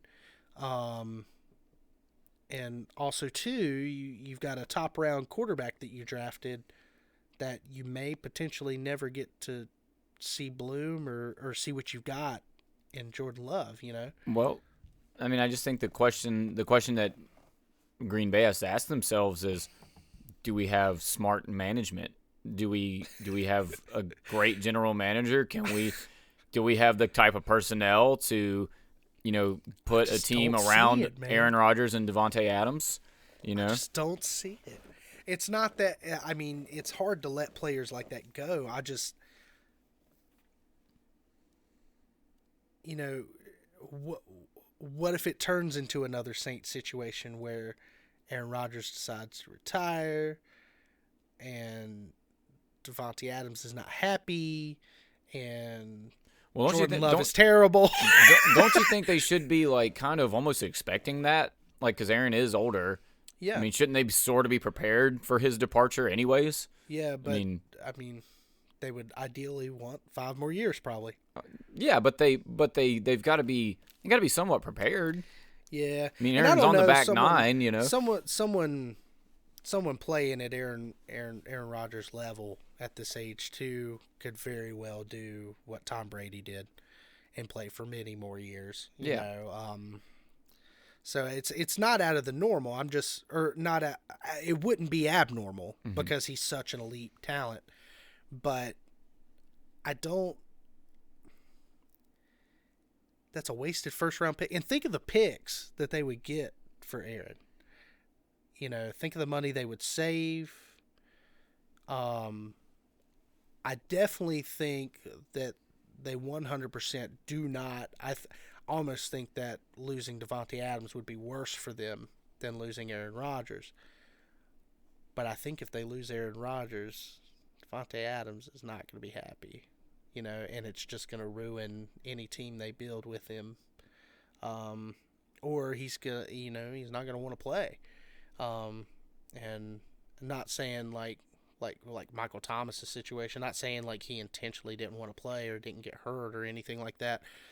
But if you're really not wanting to be there and you're hurt, you're not going to be quick to get back on the field. I'll say this, and Aaron Rodgers hasn't been to the Super Bowl in over 10 years.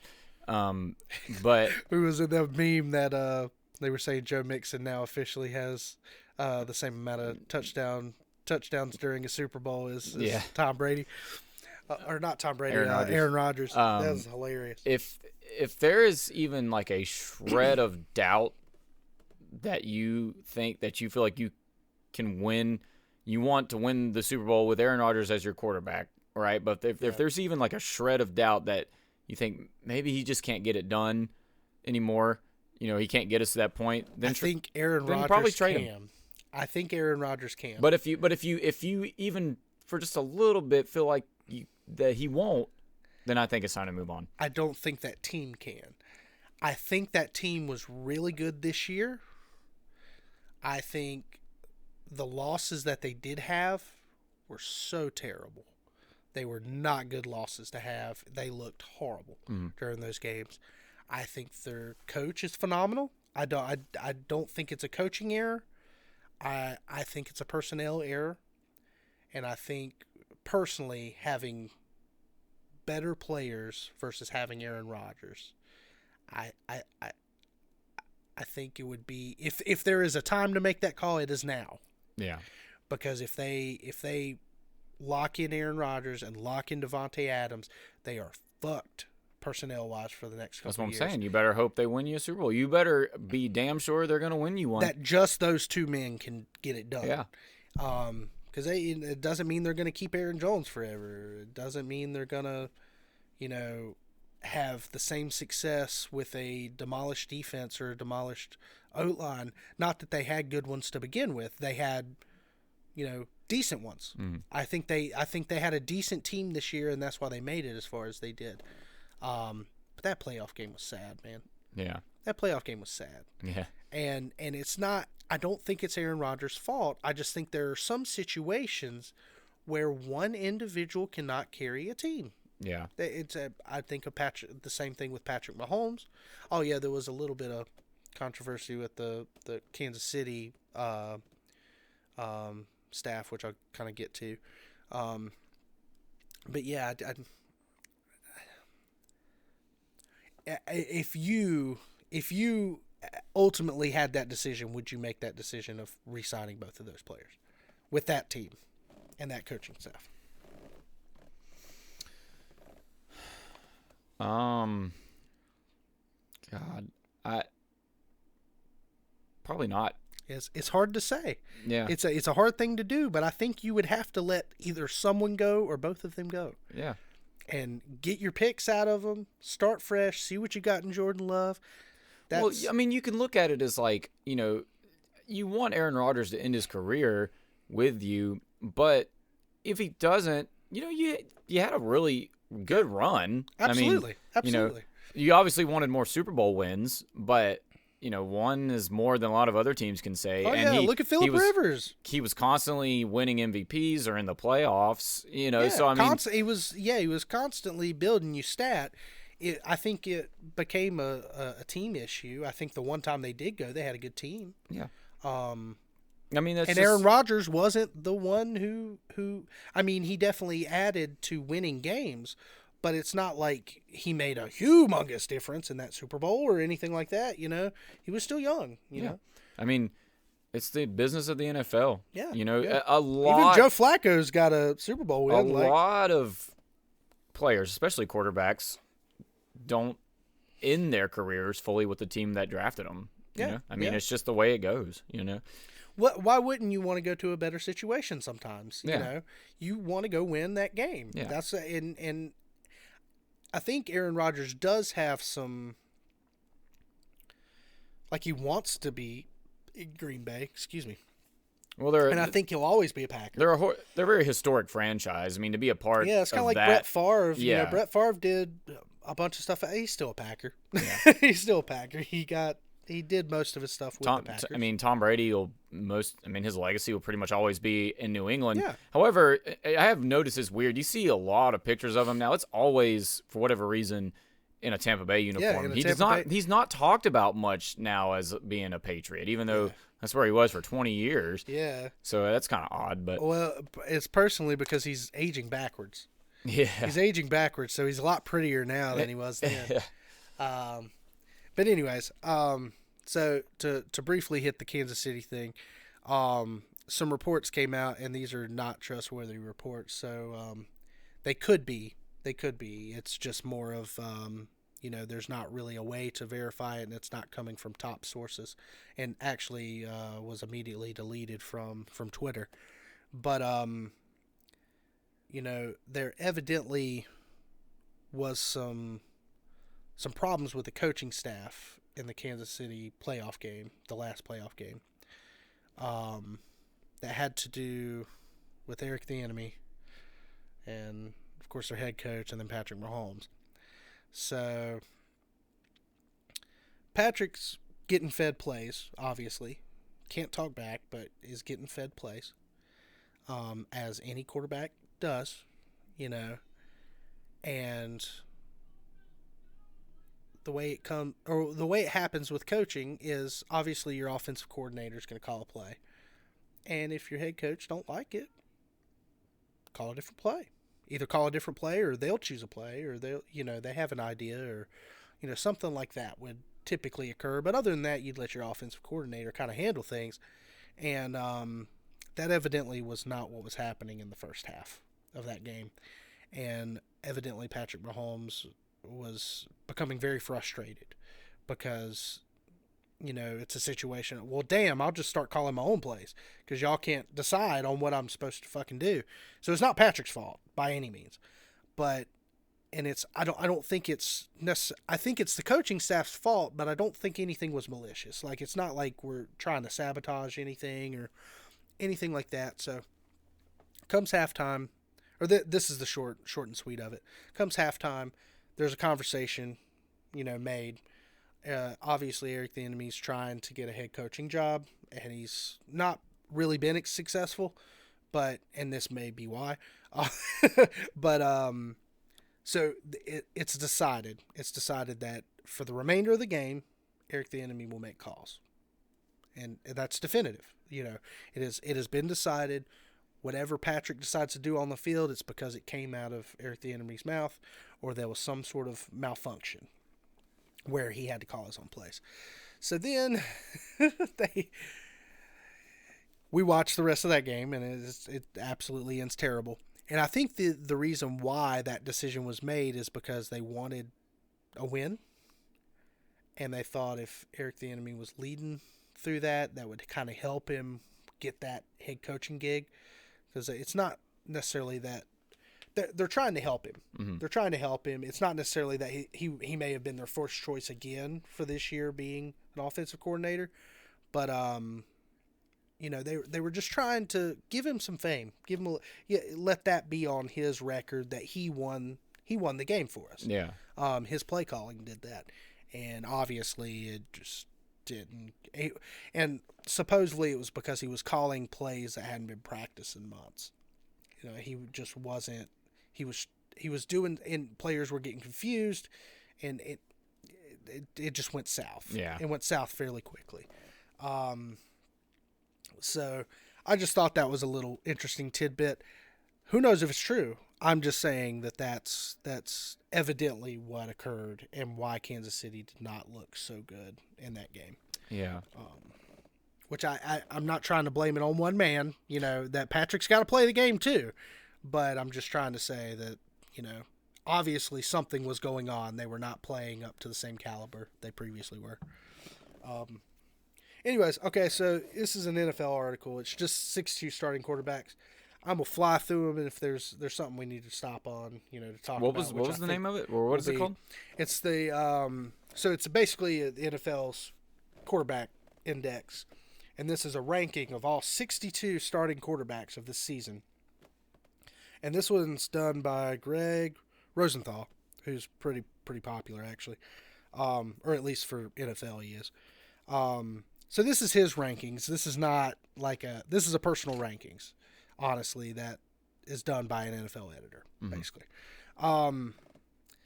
So number 1, Tom Brady.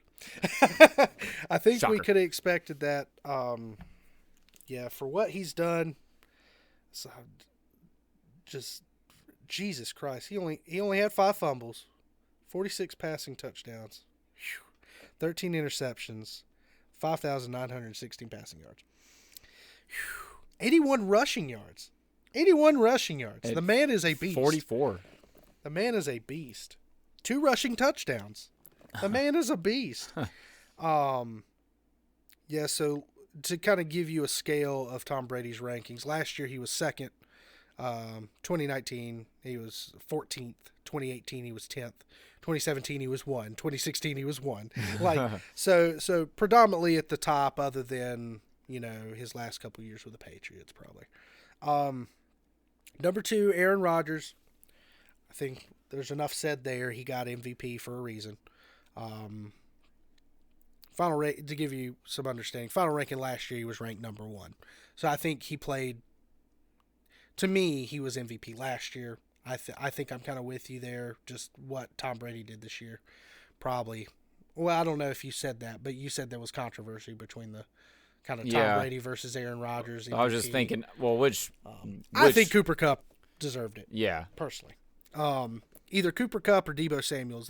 Those two dudes, just as what they did as receivers this year, just they changed the whole team. If they wouldn't have been there, you wouldn't have seen either of those teams in the playoffs. I have the feeling. Yeah. So, number 3, Josh Allen, well deserved in my opinion. I don't know what you think about that. But Josh Allen is number 3. Who else would be ahead of him? I mean, besides those other guys. We'll keep going and see kind of how you feel about things. Number 4 was Justin Herbert. Okay. Number 4, coming out of your second year. I'm good. Pretty with good. It. Yeah. Pretty good. I'm right with it too. Most of these I agree with actually. If you want me to be honest. Number 5, Matt Stafford, well deserved. Okay. He won a Super Bowl this year. Yeah, you could argue. You could argue he could be higher than Josh Allen. With the Super Bowl, he had 6,000 passing yards. Yeah. I think you could argue that he could be higher than Josh Allen. You could argue that he could be higher than Justin Herbert. But the bad Matt Stafford games were bad. So I get it. I'm a Matt Stafford fan, even though I'm a Panthers fan. I understand. Just on Thanksgiving, I'm always a Matt Stafford fan, which I guess may not happen. Which is going to be kind of weird. But, well, I guess last year. It didn't happen this year. You saw Jared Goff. This year. I saw Jared Goff. I still typically am a Lions fan on Thanksgiving, but I've grown up watching Matt Stafford and I love him. Anyways, number 6, Joe Burrow. Okay. Fair enough. Personally, I may have preferred Joe Burrow's play and Matt Stafford's play more than Justin Herbert. Maybe. Josh Allen, though, I think he's become such an elite player that he is just so much more of an athlete than either of those men. Yeah. Oh, yeah. He's a freak. He's a freak. Way better than I ever thought he was going to be. Yeah. Patrick Mahomes, number 7. Huh. Kind of fair enough. Number 8, Kyler Murray. I personally probably would have put Kyler above Patrick this year. But again, the Kyler games that have been bad were really bad. Oh, yeah. I think there was only like one or two really bad Kansas City games, honestly. But Kyler's and he got hurt too, so there was some games missed. Number 9, Dak. Good old Dak Prescott.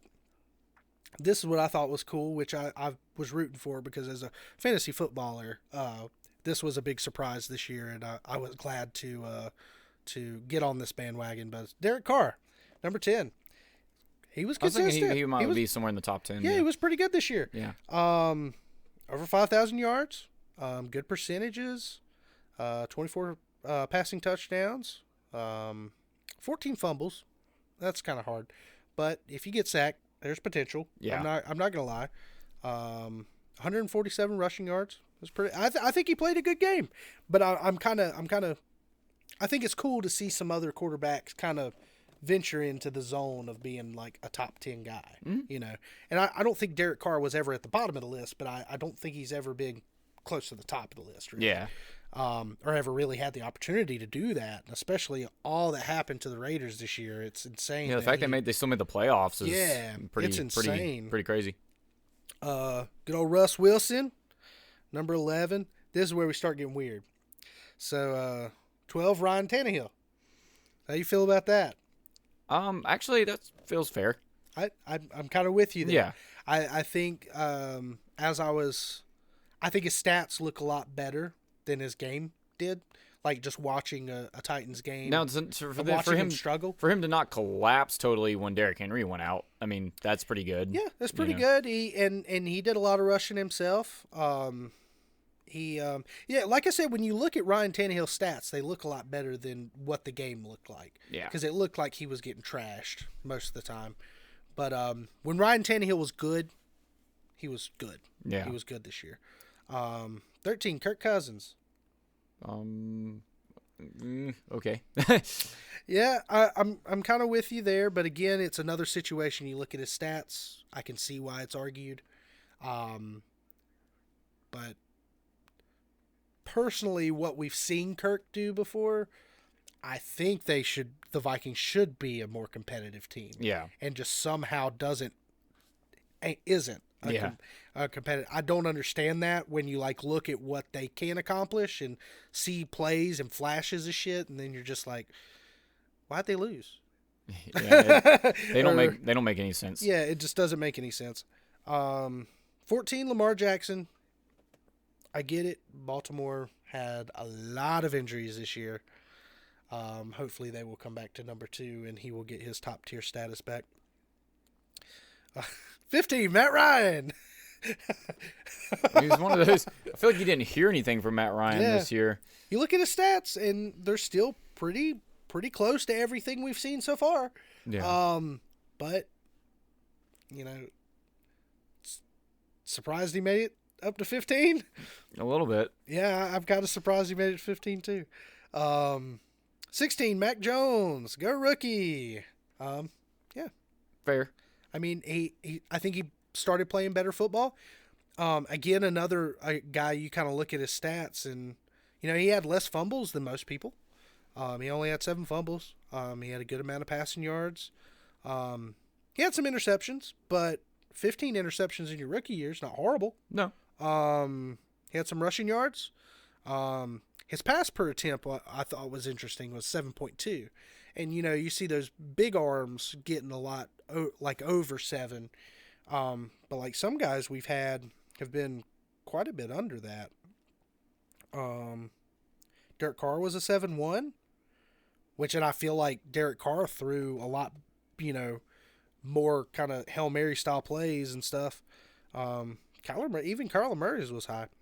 But anyways, I find that interesting that Mac Jones did as well as he did. 17, Jalen Hurts. So far, this list is he pretty ran. fair. Yeah, it's been a fair list, but Jalen Hurts, drop him, and I probably wouldn't care. If you put him at 19, or if you put him at 20, I'm just not high on Jalen Hurts, I guess. He ran a lot. He didn't really. He got a lot of passing yards, but it's not like he did good with them. Yeah. What he did. Teddy Bridgewater got number 18. Another situation where if you look at the stats, not bad. That's about where he's been his whole career. Yeah, about comparable to what he did in Carolina. Yeah. Only 1 fumble, 2 rushing touchdowns. Teddy B played ball. It was all right. Did I think he played better than Jalen Hurts? Not with his legs. Jalen Hurts definitely used them legs. How many? Yeah, he got 823 rushing yards. Oh, wow. Jalen Hurts was running back this year. Glorified running back. Number 19, Carson Wentz. That saddens me, personally. He should be better than he is. He should be way better, and his determination to do better is there. It is absolutely. The dude played. I don't know if you heard that this year. He played with some breaks in his ankles, and had a lot of support and things like that. He got battered. He got beat to hell this year. Was it his fault? Yes. It was absolutely. He's got a great O-line. It was absolutely his fault. Not to say that, he couldn't be, a great quarterback. He might be developed, into a great quarterback one day. But it's year 6. It's year 6. I think mentally his getting hurt the year he was having that MVP season where the Eagles won the Super Bowl. I think him getting hurt and then Nick Foles taking over and actually winning the Super Bowl, I think that just mentally messed him up, and it might have. He just hasn't really been the same since. He just hasn't really. I guess he still got a ring, didn't he? He got a ring, yeah. He got a ring. Yeah. Number 20, Jimmy G, and I think he should be higher. I think so too. Yeah. I think he should be higher. Yeah. If you look at his stats, pretty decent. I think it's the fumbles that's hurting him. Because he had a decent percentage. Better than Carson Wentz. Through for 4,000 passing yards, for 4,345. Actually, Jimmy G's pass per attempt, I think, has been the highest out of all the quarterbacks we've seen this year, which is an 8.4, or so far throughout this list. 22 passing touchdowns, 15 interceptions, as you do. Yeah. when you're throwing 8.4 yards per attempt. 46 rushing yards, so the fact that he did any rushing is good. 3 rushing touchdowns, 8 fumbles. I think it's the fumbles. The fumbles and the losses. The losses that they did have. I think they're kind of putting it on the back of Jimmy G is what's happening here, is the reason why why the 49ers aren't better. Yeah. I don't think that should be the case, but... And by all accounts, they're moving on from him this offseason. Oh, definitely. Definitely. I wonder how much of that influenced his play. I don't know. You knew he had to know that. With Trey Lance there. Right. He had to know. So, if he knew, do you think he was just like, well, fuck this franchise. I'm just like, I'm out of here. I ain't trying to get back to the Super Bowl or whatever. I don't know. I don't know. But still, did his thing. 21, Jameis Winston. He didn't even play the whole season. This is when we get into the weird. Yeah, he didn't play all season, but there are excuses, and I don't really want to talk about them because I really just don't like eating W's. Like, 22, Tua. I think, how do you say that? Tua Tagovailoa. Toa? Something like that. Tua Tagovailoa. So Tua. I think Tua should be higher. Not that I'm like a huge Tua fan, but I think he played better, like on the field, like visually watching him, than some of these players. Yeah. Statistically, I get it. 9 fumbles is not great for how many games he played. So, but still young quarterback. He also plays for the Dolphins, which is stupid. Why? I still don't understand why they moved coaches, but I don't either. I'll never get that. 23, we got Jared Goff. On paper, bro. 8 interceptions. 9 fumbles, which was a lot, but 19 passing touchdowns. That's, 2 less than Jimmy G. Threw for a little over 3,000 yards. And considering that literally his number 1 target this year had to be a 4th-round pick from this year's draft, which was Amon-Ra St. Brown, just because they had fucking nobody. Yeah. They just didn't have anybody. But he played ball. I think Jared Goff did better this year than he did last year. It's just, I guess it's hard to see it when he's on a 2-win team, I guess. Yeah, it is really hard to visualize. See it. And they have their struggles too, because like when was that running back they drafted? Swift? I can't remember his first name. Mr. Swift. It's good when he played. Yeah. Then he'd get hurt. It was always a groin injury. I remember. He was on my fantasy team. It was always a groin injury. It was week to week with him constantly.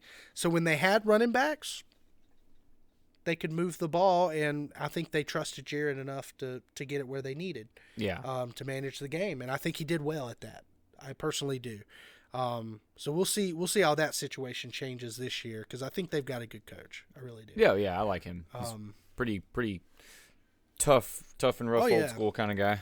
Yeah, I think it'll be good, and I think he really likes Jared Goff personally. Yeah. I think that's why he was cool with the trade he made. He didn't make it, but someone else made it. 24, Daniel Jones showed something this year where we were like, oh my God, he knows how to play football. And then like, next game, no, he doesn't. Never mind. Yep, in the hole. Not so great for him. 25, Baker Mayfield. Not so great for him either. It did not go well for Baker.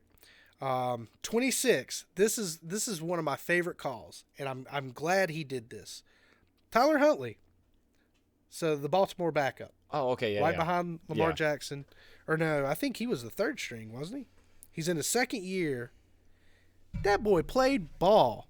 He played 7 games. Threw for over 1,000 yards. Short passes, 5.8. You expect him to do that with a backup quarterback. 3 passing touchdowns, only 4 interceptions, which is not great. Some players had less for the whole season, but he still played 7 games. Almost 300 rushing touchdowns, almost 300 touchdowns, almost 300 rushing yards, then 2 rushing touchdowns, and 4 fumbles. So for a backup quarterback, I think he was among the best backup quarterbacks this year. Yeah, in a 7-game skid, that's good. He did better than Sam Darnold. Just saying. Yeah. Just saying. I was about to say we would rather have them than Sam Darnold. I was about to say, like, no offense, Sam. A backup quarterback has beat Sam Darnold on this list. Exactly. And he's the first one. He's the first one, and we're about to get another. Was Taylor Heineke. You probably could have called that one. Taylor Heineke. Because technically he was backup, though. He felt like the starter the whole year. Yeah, he felt like the starter because he played 16 games, but I guess Ryan Fitzpatrick went down in the first game. Yeah. So,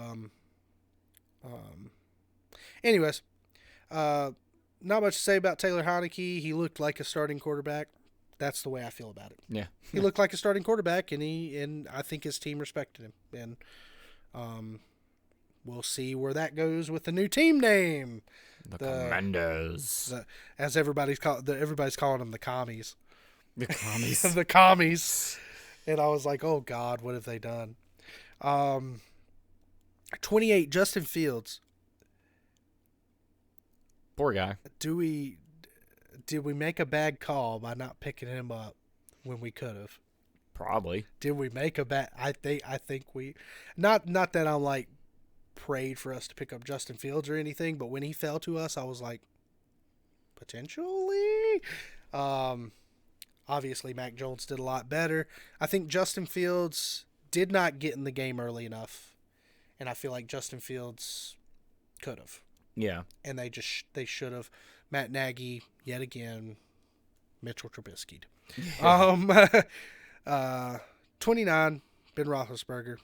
We saw how that happened, but that's low. Lower than Justin Fields. And I think it was the play. You know, it's just when Ben could get the ball out quick, he was fine. But if he had to think or, do too awful much, yeah. He's not built like that no more. Yeah. Big Ben was doing Big Ben things, and now Big Ben is retired. Yeah, retired. Number 30, Taysom Hill. Again, one of the better backups. Yeah. Not that he's the perfect thing, but looked terrible as a starter at times, though. Yeah. But the fact that Taysom got there, just think about that. What it took for Taysom Hill to be 30 years. I think he's 30 years old. And got to where he is now. Yeah. Like, it's insane. 31, Davis Mills. Not a bad rookie year, honestly. Yeah, not a bad rookie year. Yeah. And he looked probably just as good as a lot of the other rookies, but just because he played for the Texans and wasn't a big name. Yeah. I think didn't get talked about as much. I think he looked fine. Yeah. Kind of awkward on the field just because of how lanky he is, but other than that, I think he looked fine. Like, he played fine. Honestly, you look at his stats; it's a rookie year. And then you look at Trevor Lawrence, number 32. So you got a first-round draft pick following what was, when was he drafted? Davis Mills. It doesn't say, but I don't think Davis Mills was a very high pick, is what I'm trying to say. Yeah. So came out of the same draft, Trevor Lawrence being number 1, getting number 32 out of the season. That's rough. Jacksonville's got to figure out something. They're a mess. Yeah, they are a mess. 33, Andy Dalton. So there's a starting quarterback up under Justin Fields. Didn't even play that much. Andy Dalton's about where he should be, probably. 34, Jacoby Brissett, high-end backup quarterback. I'm same way on Andy Dalton. Was throwing damn bombs for a little bit and then got hurt. Josh Johnson, so that was a backup to, I think, the direct backup, if I'm not mistaken, to Lamar Jackson, and then he got hurt. Oh, yeah. Or no, maybe it's vice versa. Maybe he's number 3. Anyways, he played a good amount of snaps. He played his game. Baltimore has the QB thing on lock. Yeah. They were able to continue to play ball as the Baltimore Ravens with the backups they had. 36, Trey Lance. We got 6 games out of him, still only got 600 yards. We really don't know much there, I don't think. 37, Gardner Minshew, my man. I love Gardner Minshew. He didn't get a whole lot because of the situation, but I think he won all of his games, if I'm not mistaken. So all he does is win, baby. All he does is win. 38, Trevor Siemian. We'll run through this because this is all. It doesn't matter until we get to some Panthers. 39, Colt McCoy. So that was Cardinals. 40, Geno Smith. 41, Cam Newton. Did Cam Newton do better than Geno Smith? Who did Geno Smith play for this year? So he was the backup to Russell Wilson, and Russell Wilson broke his finger. And well, I don't know. He didn't do horrible. He didn't do horrible. High-end backup quarterback. Played 5 games, 702 passing yards, 5 passing touchdowns, only 1 interception, 42 rushing yards, 1 rushing touchdown, and a fumble. Well, I will say this: Cam actually had an okay amount of rushing touchdowns. Yeah. So Cam played this. It's his throw-in that's the problem. Yeah. So Cam played in 8 games. God, his percentage sucks. It's only like a 54.8. He threw for 684 yards, so right under what Geno did in 5 games. So think about that. 5.4 yards per attempt with Cam. So very low there. He did have 4 passing touchdowns. He also had 5 interceptions.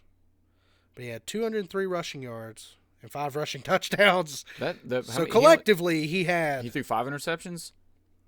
Yeah, he threw 5 interceptions. That's actually lower than I was thinking it was. Yeah, only 5 interceptions, 4 passing touchdowns, and 5 rushing touchdowns. That's 10 average. Touchdowns in 8 games. He made a difference, is what I'm trying to say. Yeah. I don't think he fixed anything. He was definitely meant to be a fill-in player because we were just running out of options. Desperate. Yeah, we were running out of options. But he got 41. And then Sam's the next one, ain't he? Sam's 42. Yeah.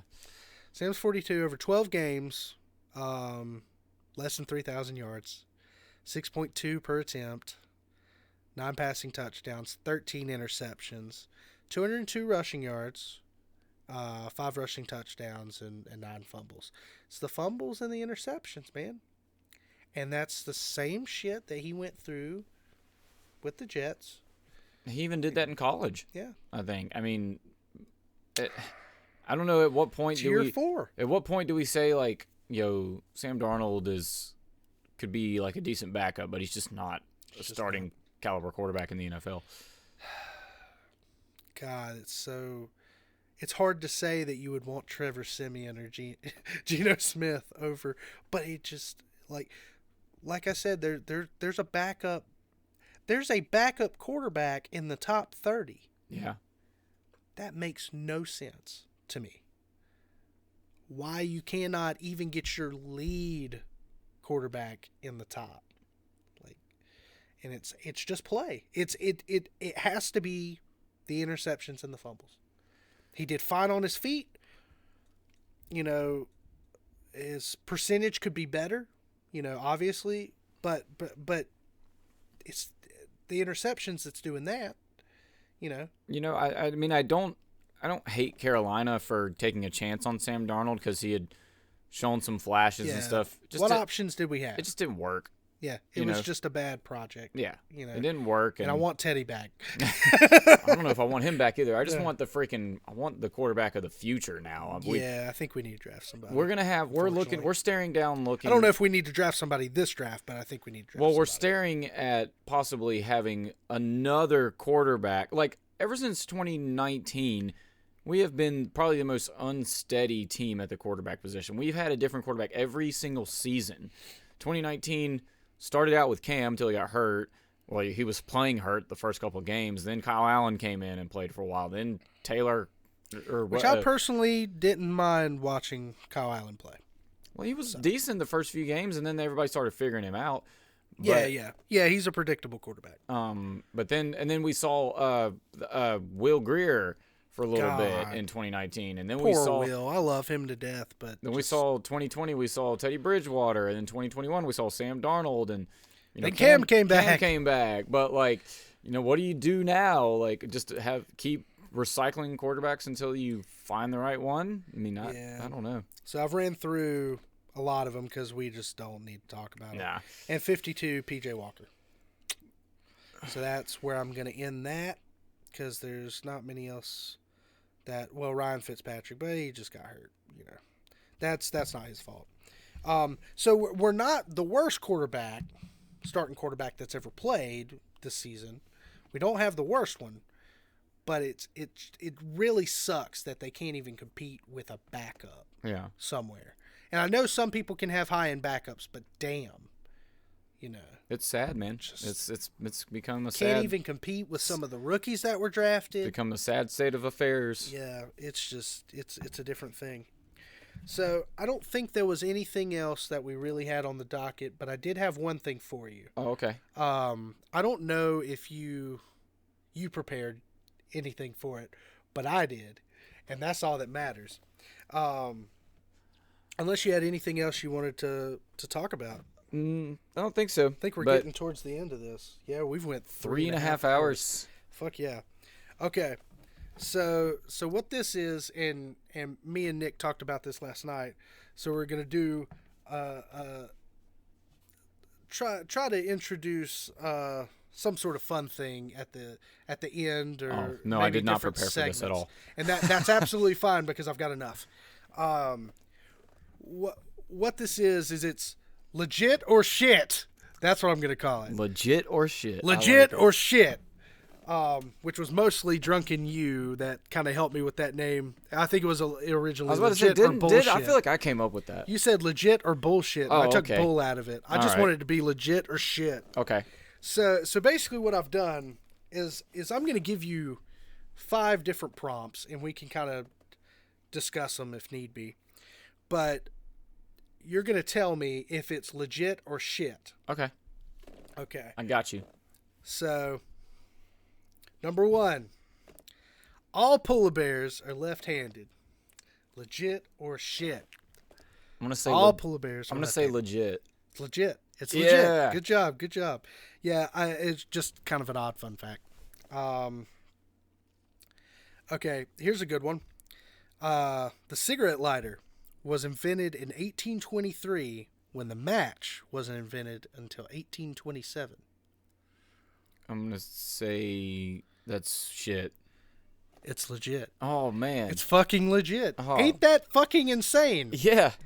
Okay, so I looked into that, and I was lighter like, in 1820s. I was like, this is not real. This is not real. And sure enough, the first lighter, it was very primitive. It was very, very primitive, and I think it was mostly used by like river pirateers, sort of. I'm not. I don't quote me on that, but it was kind of like a wick system. Yeah. Like that. And I'm sure it was used militarily too, but that was probably how they got their hands on it. Okay, so here's a good one.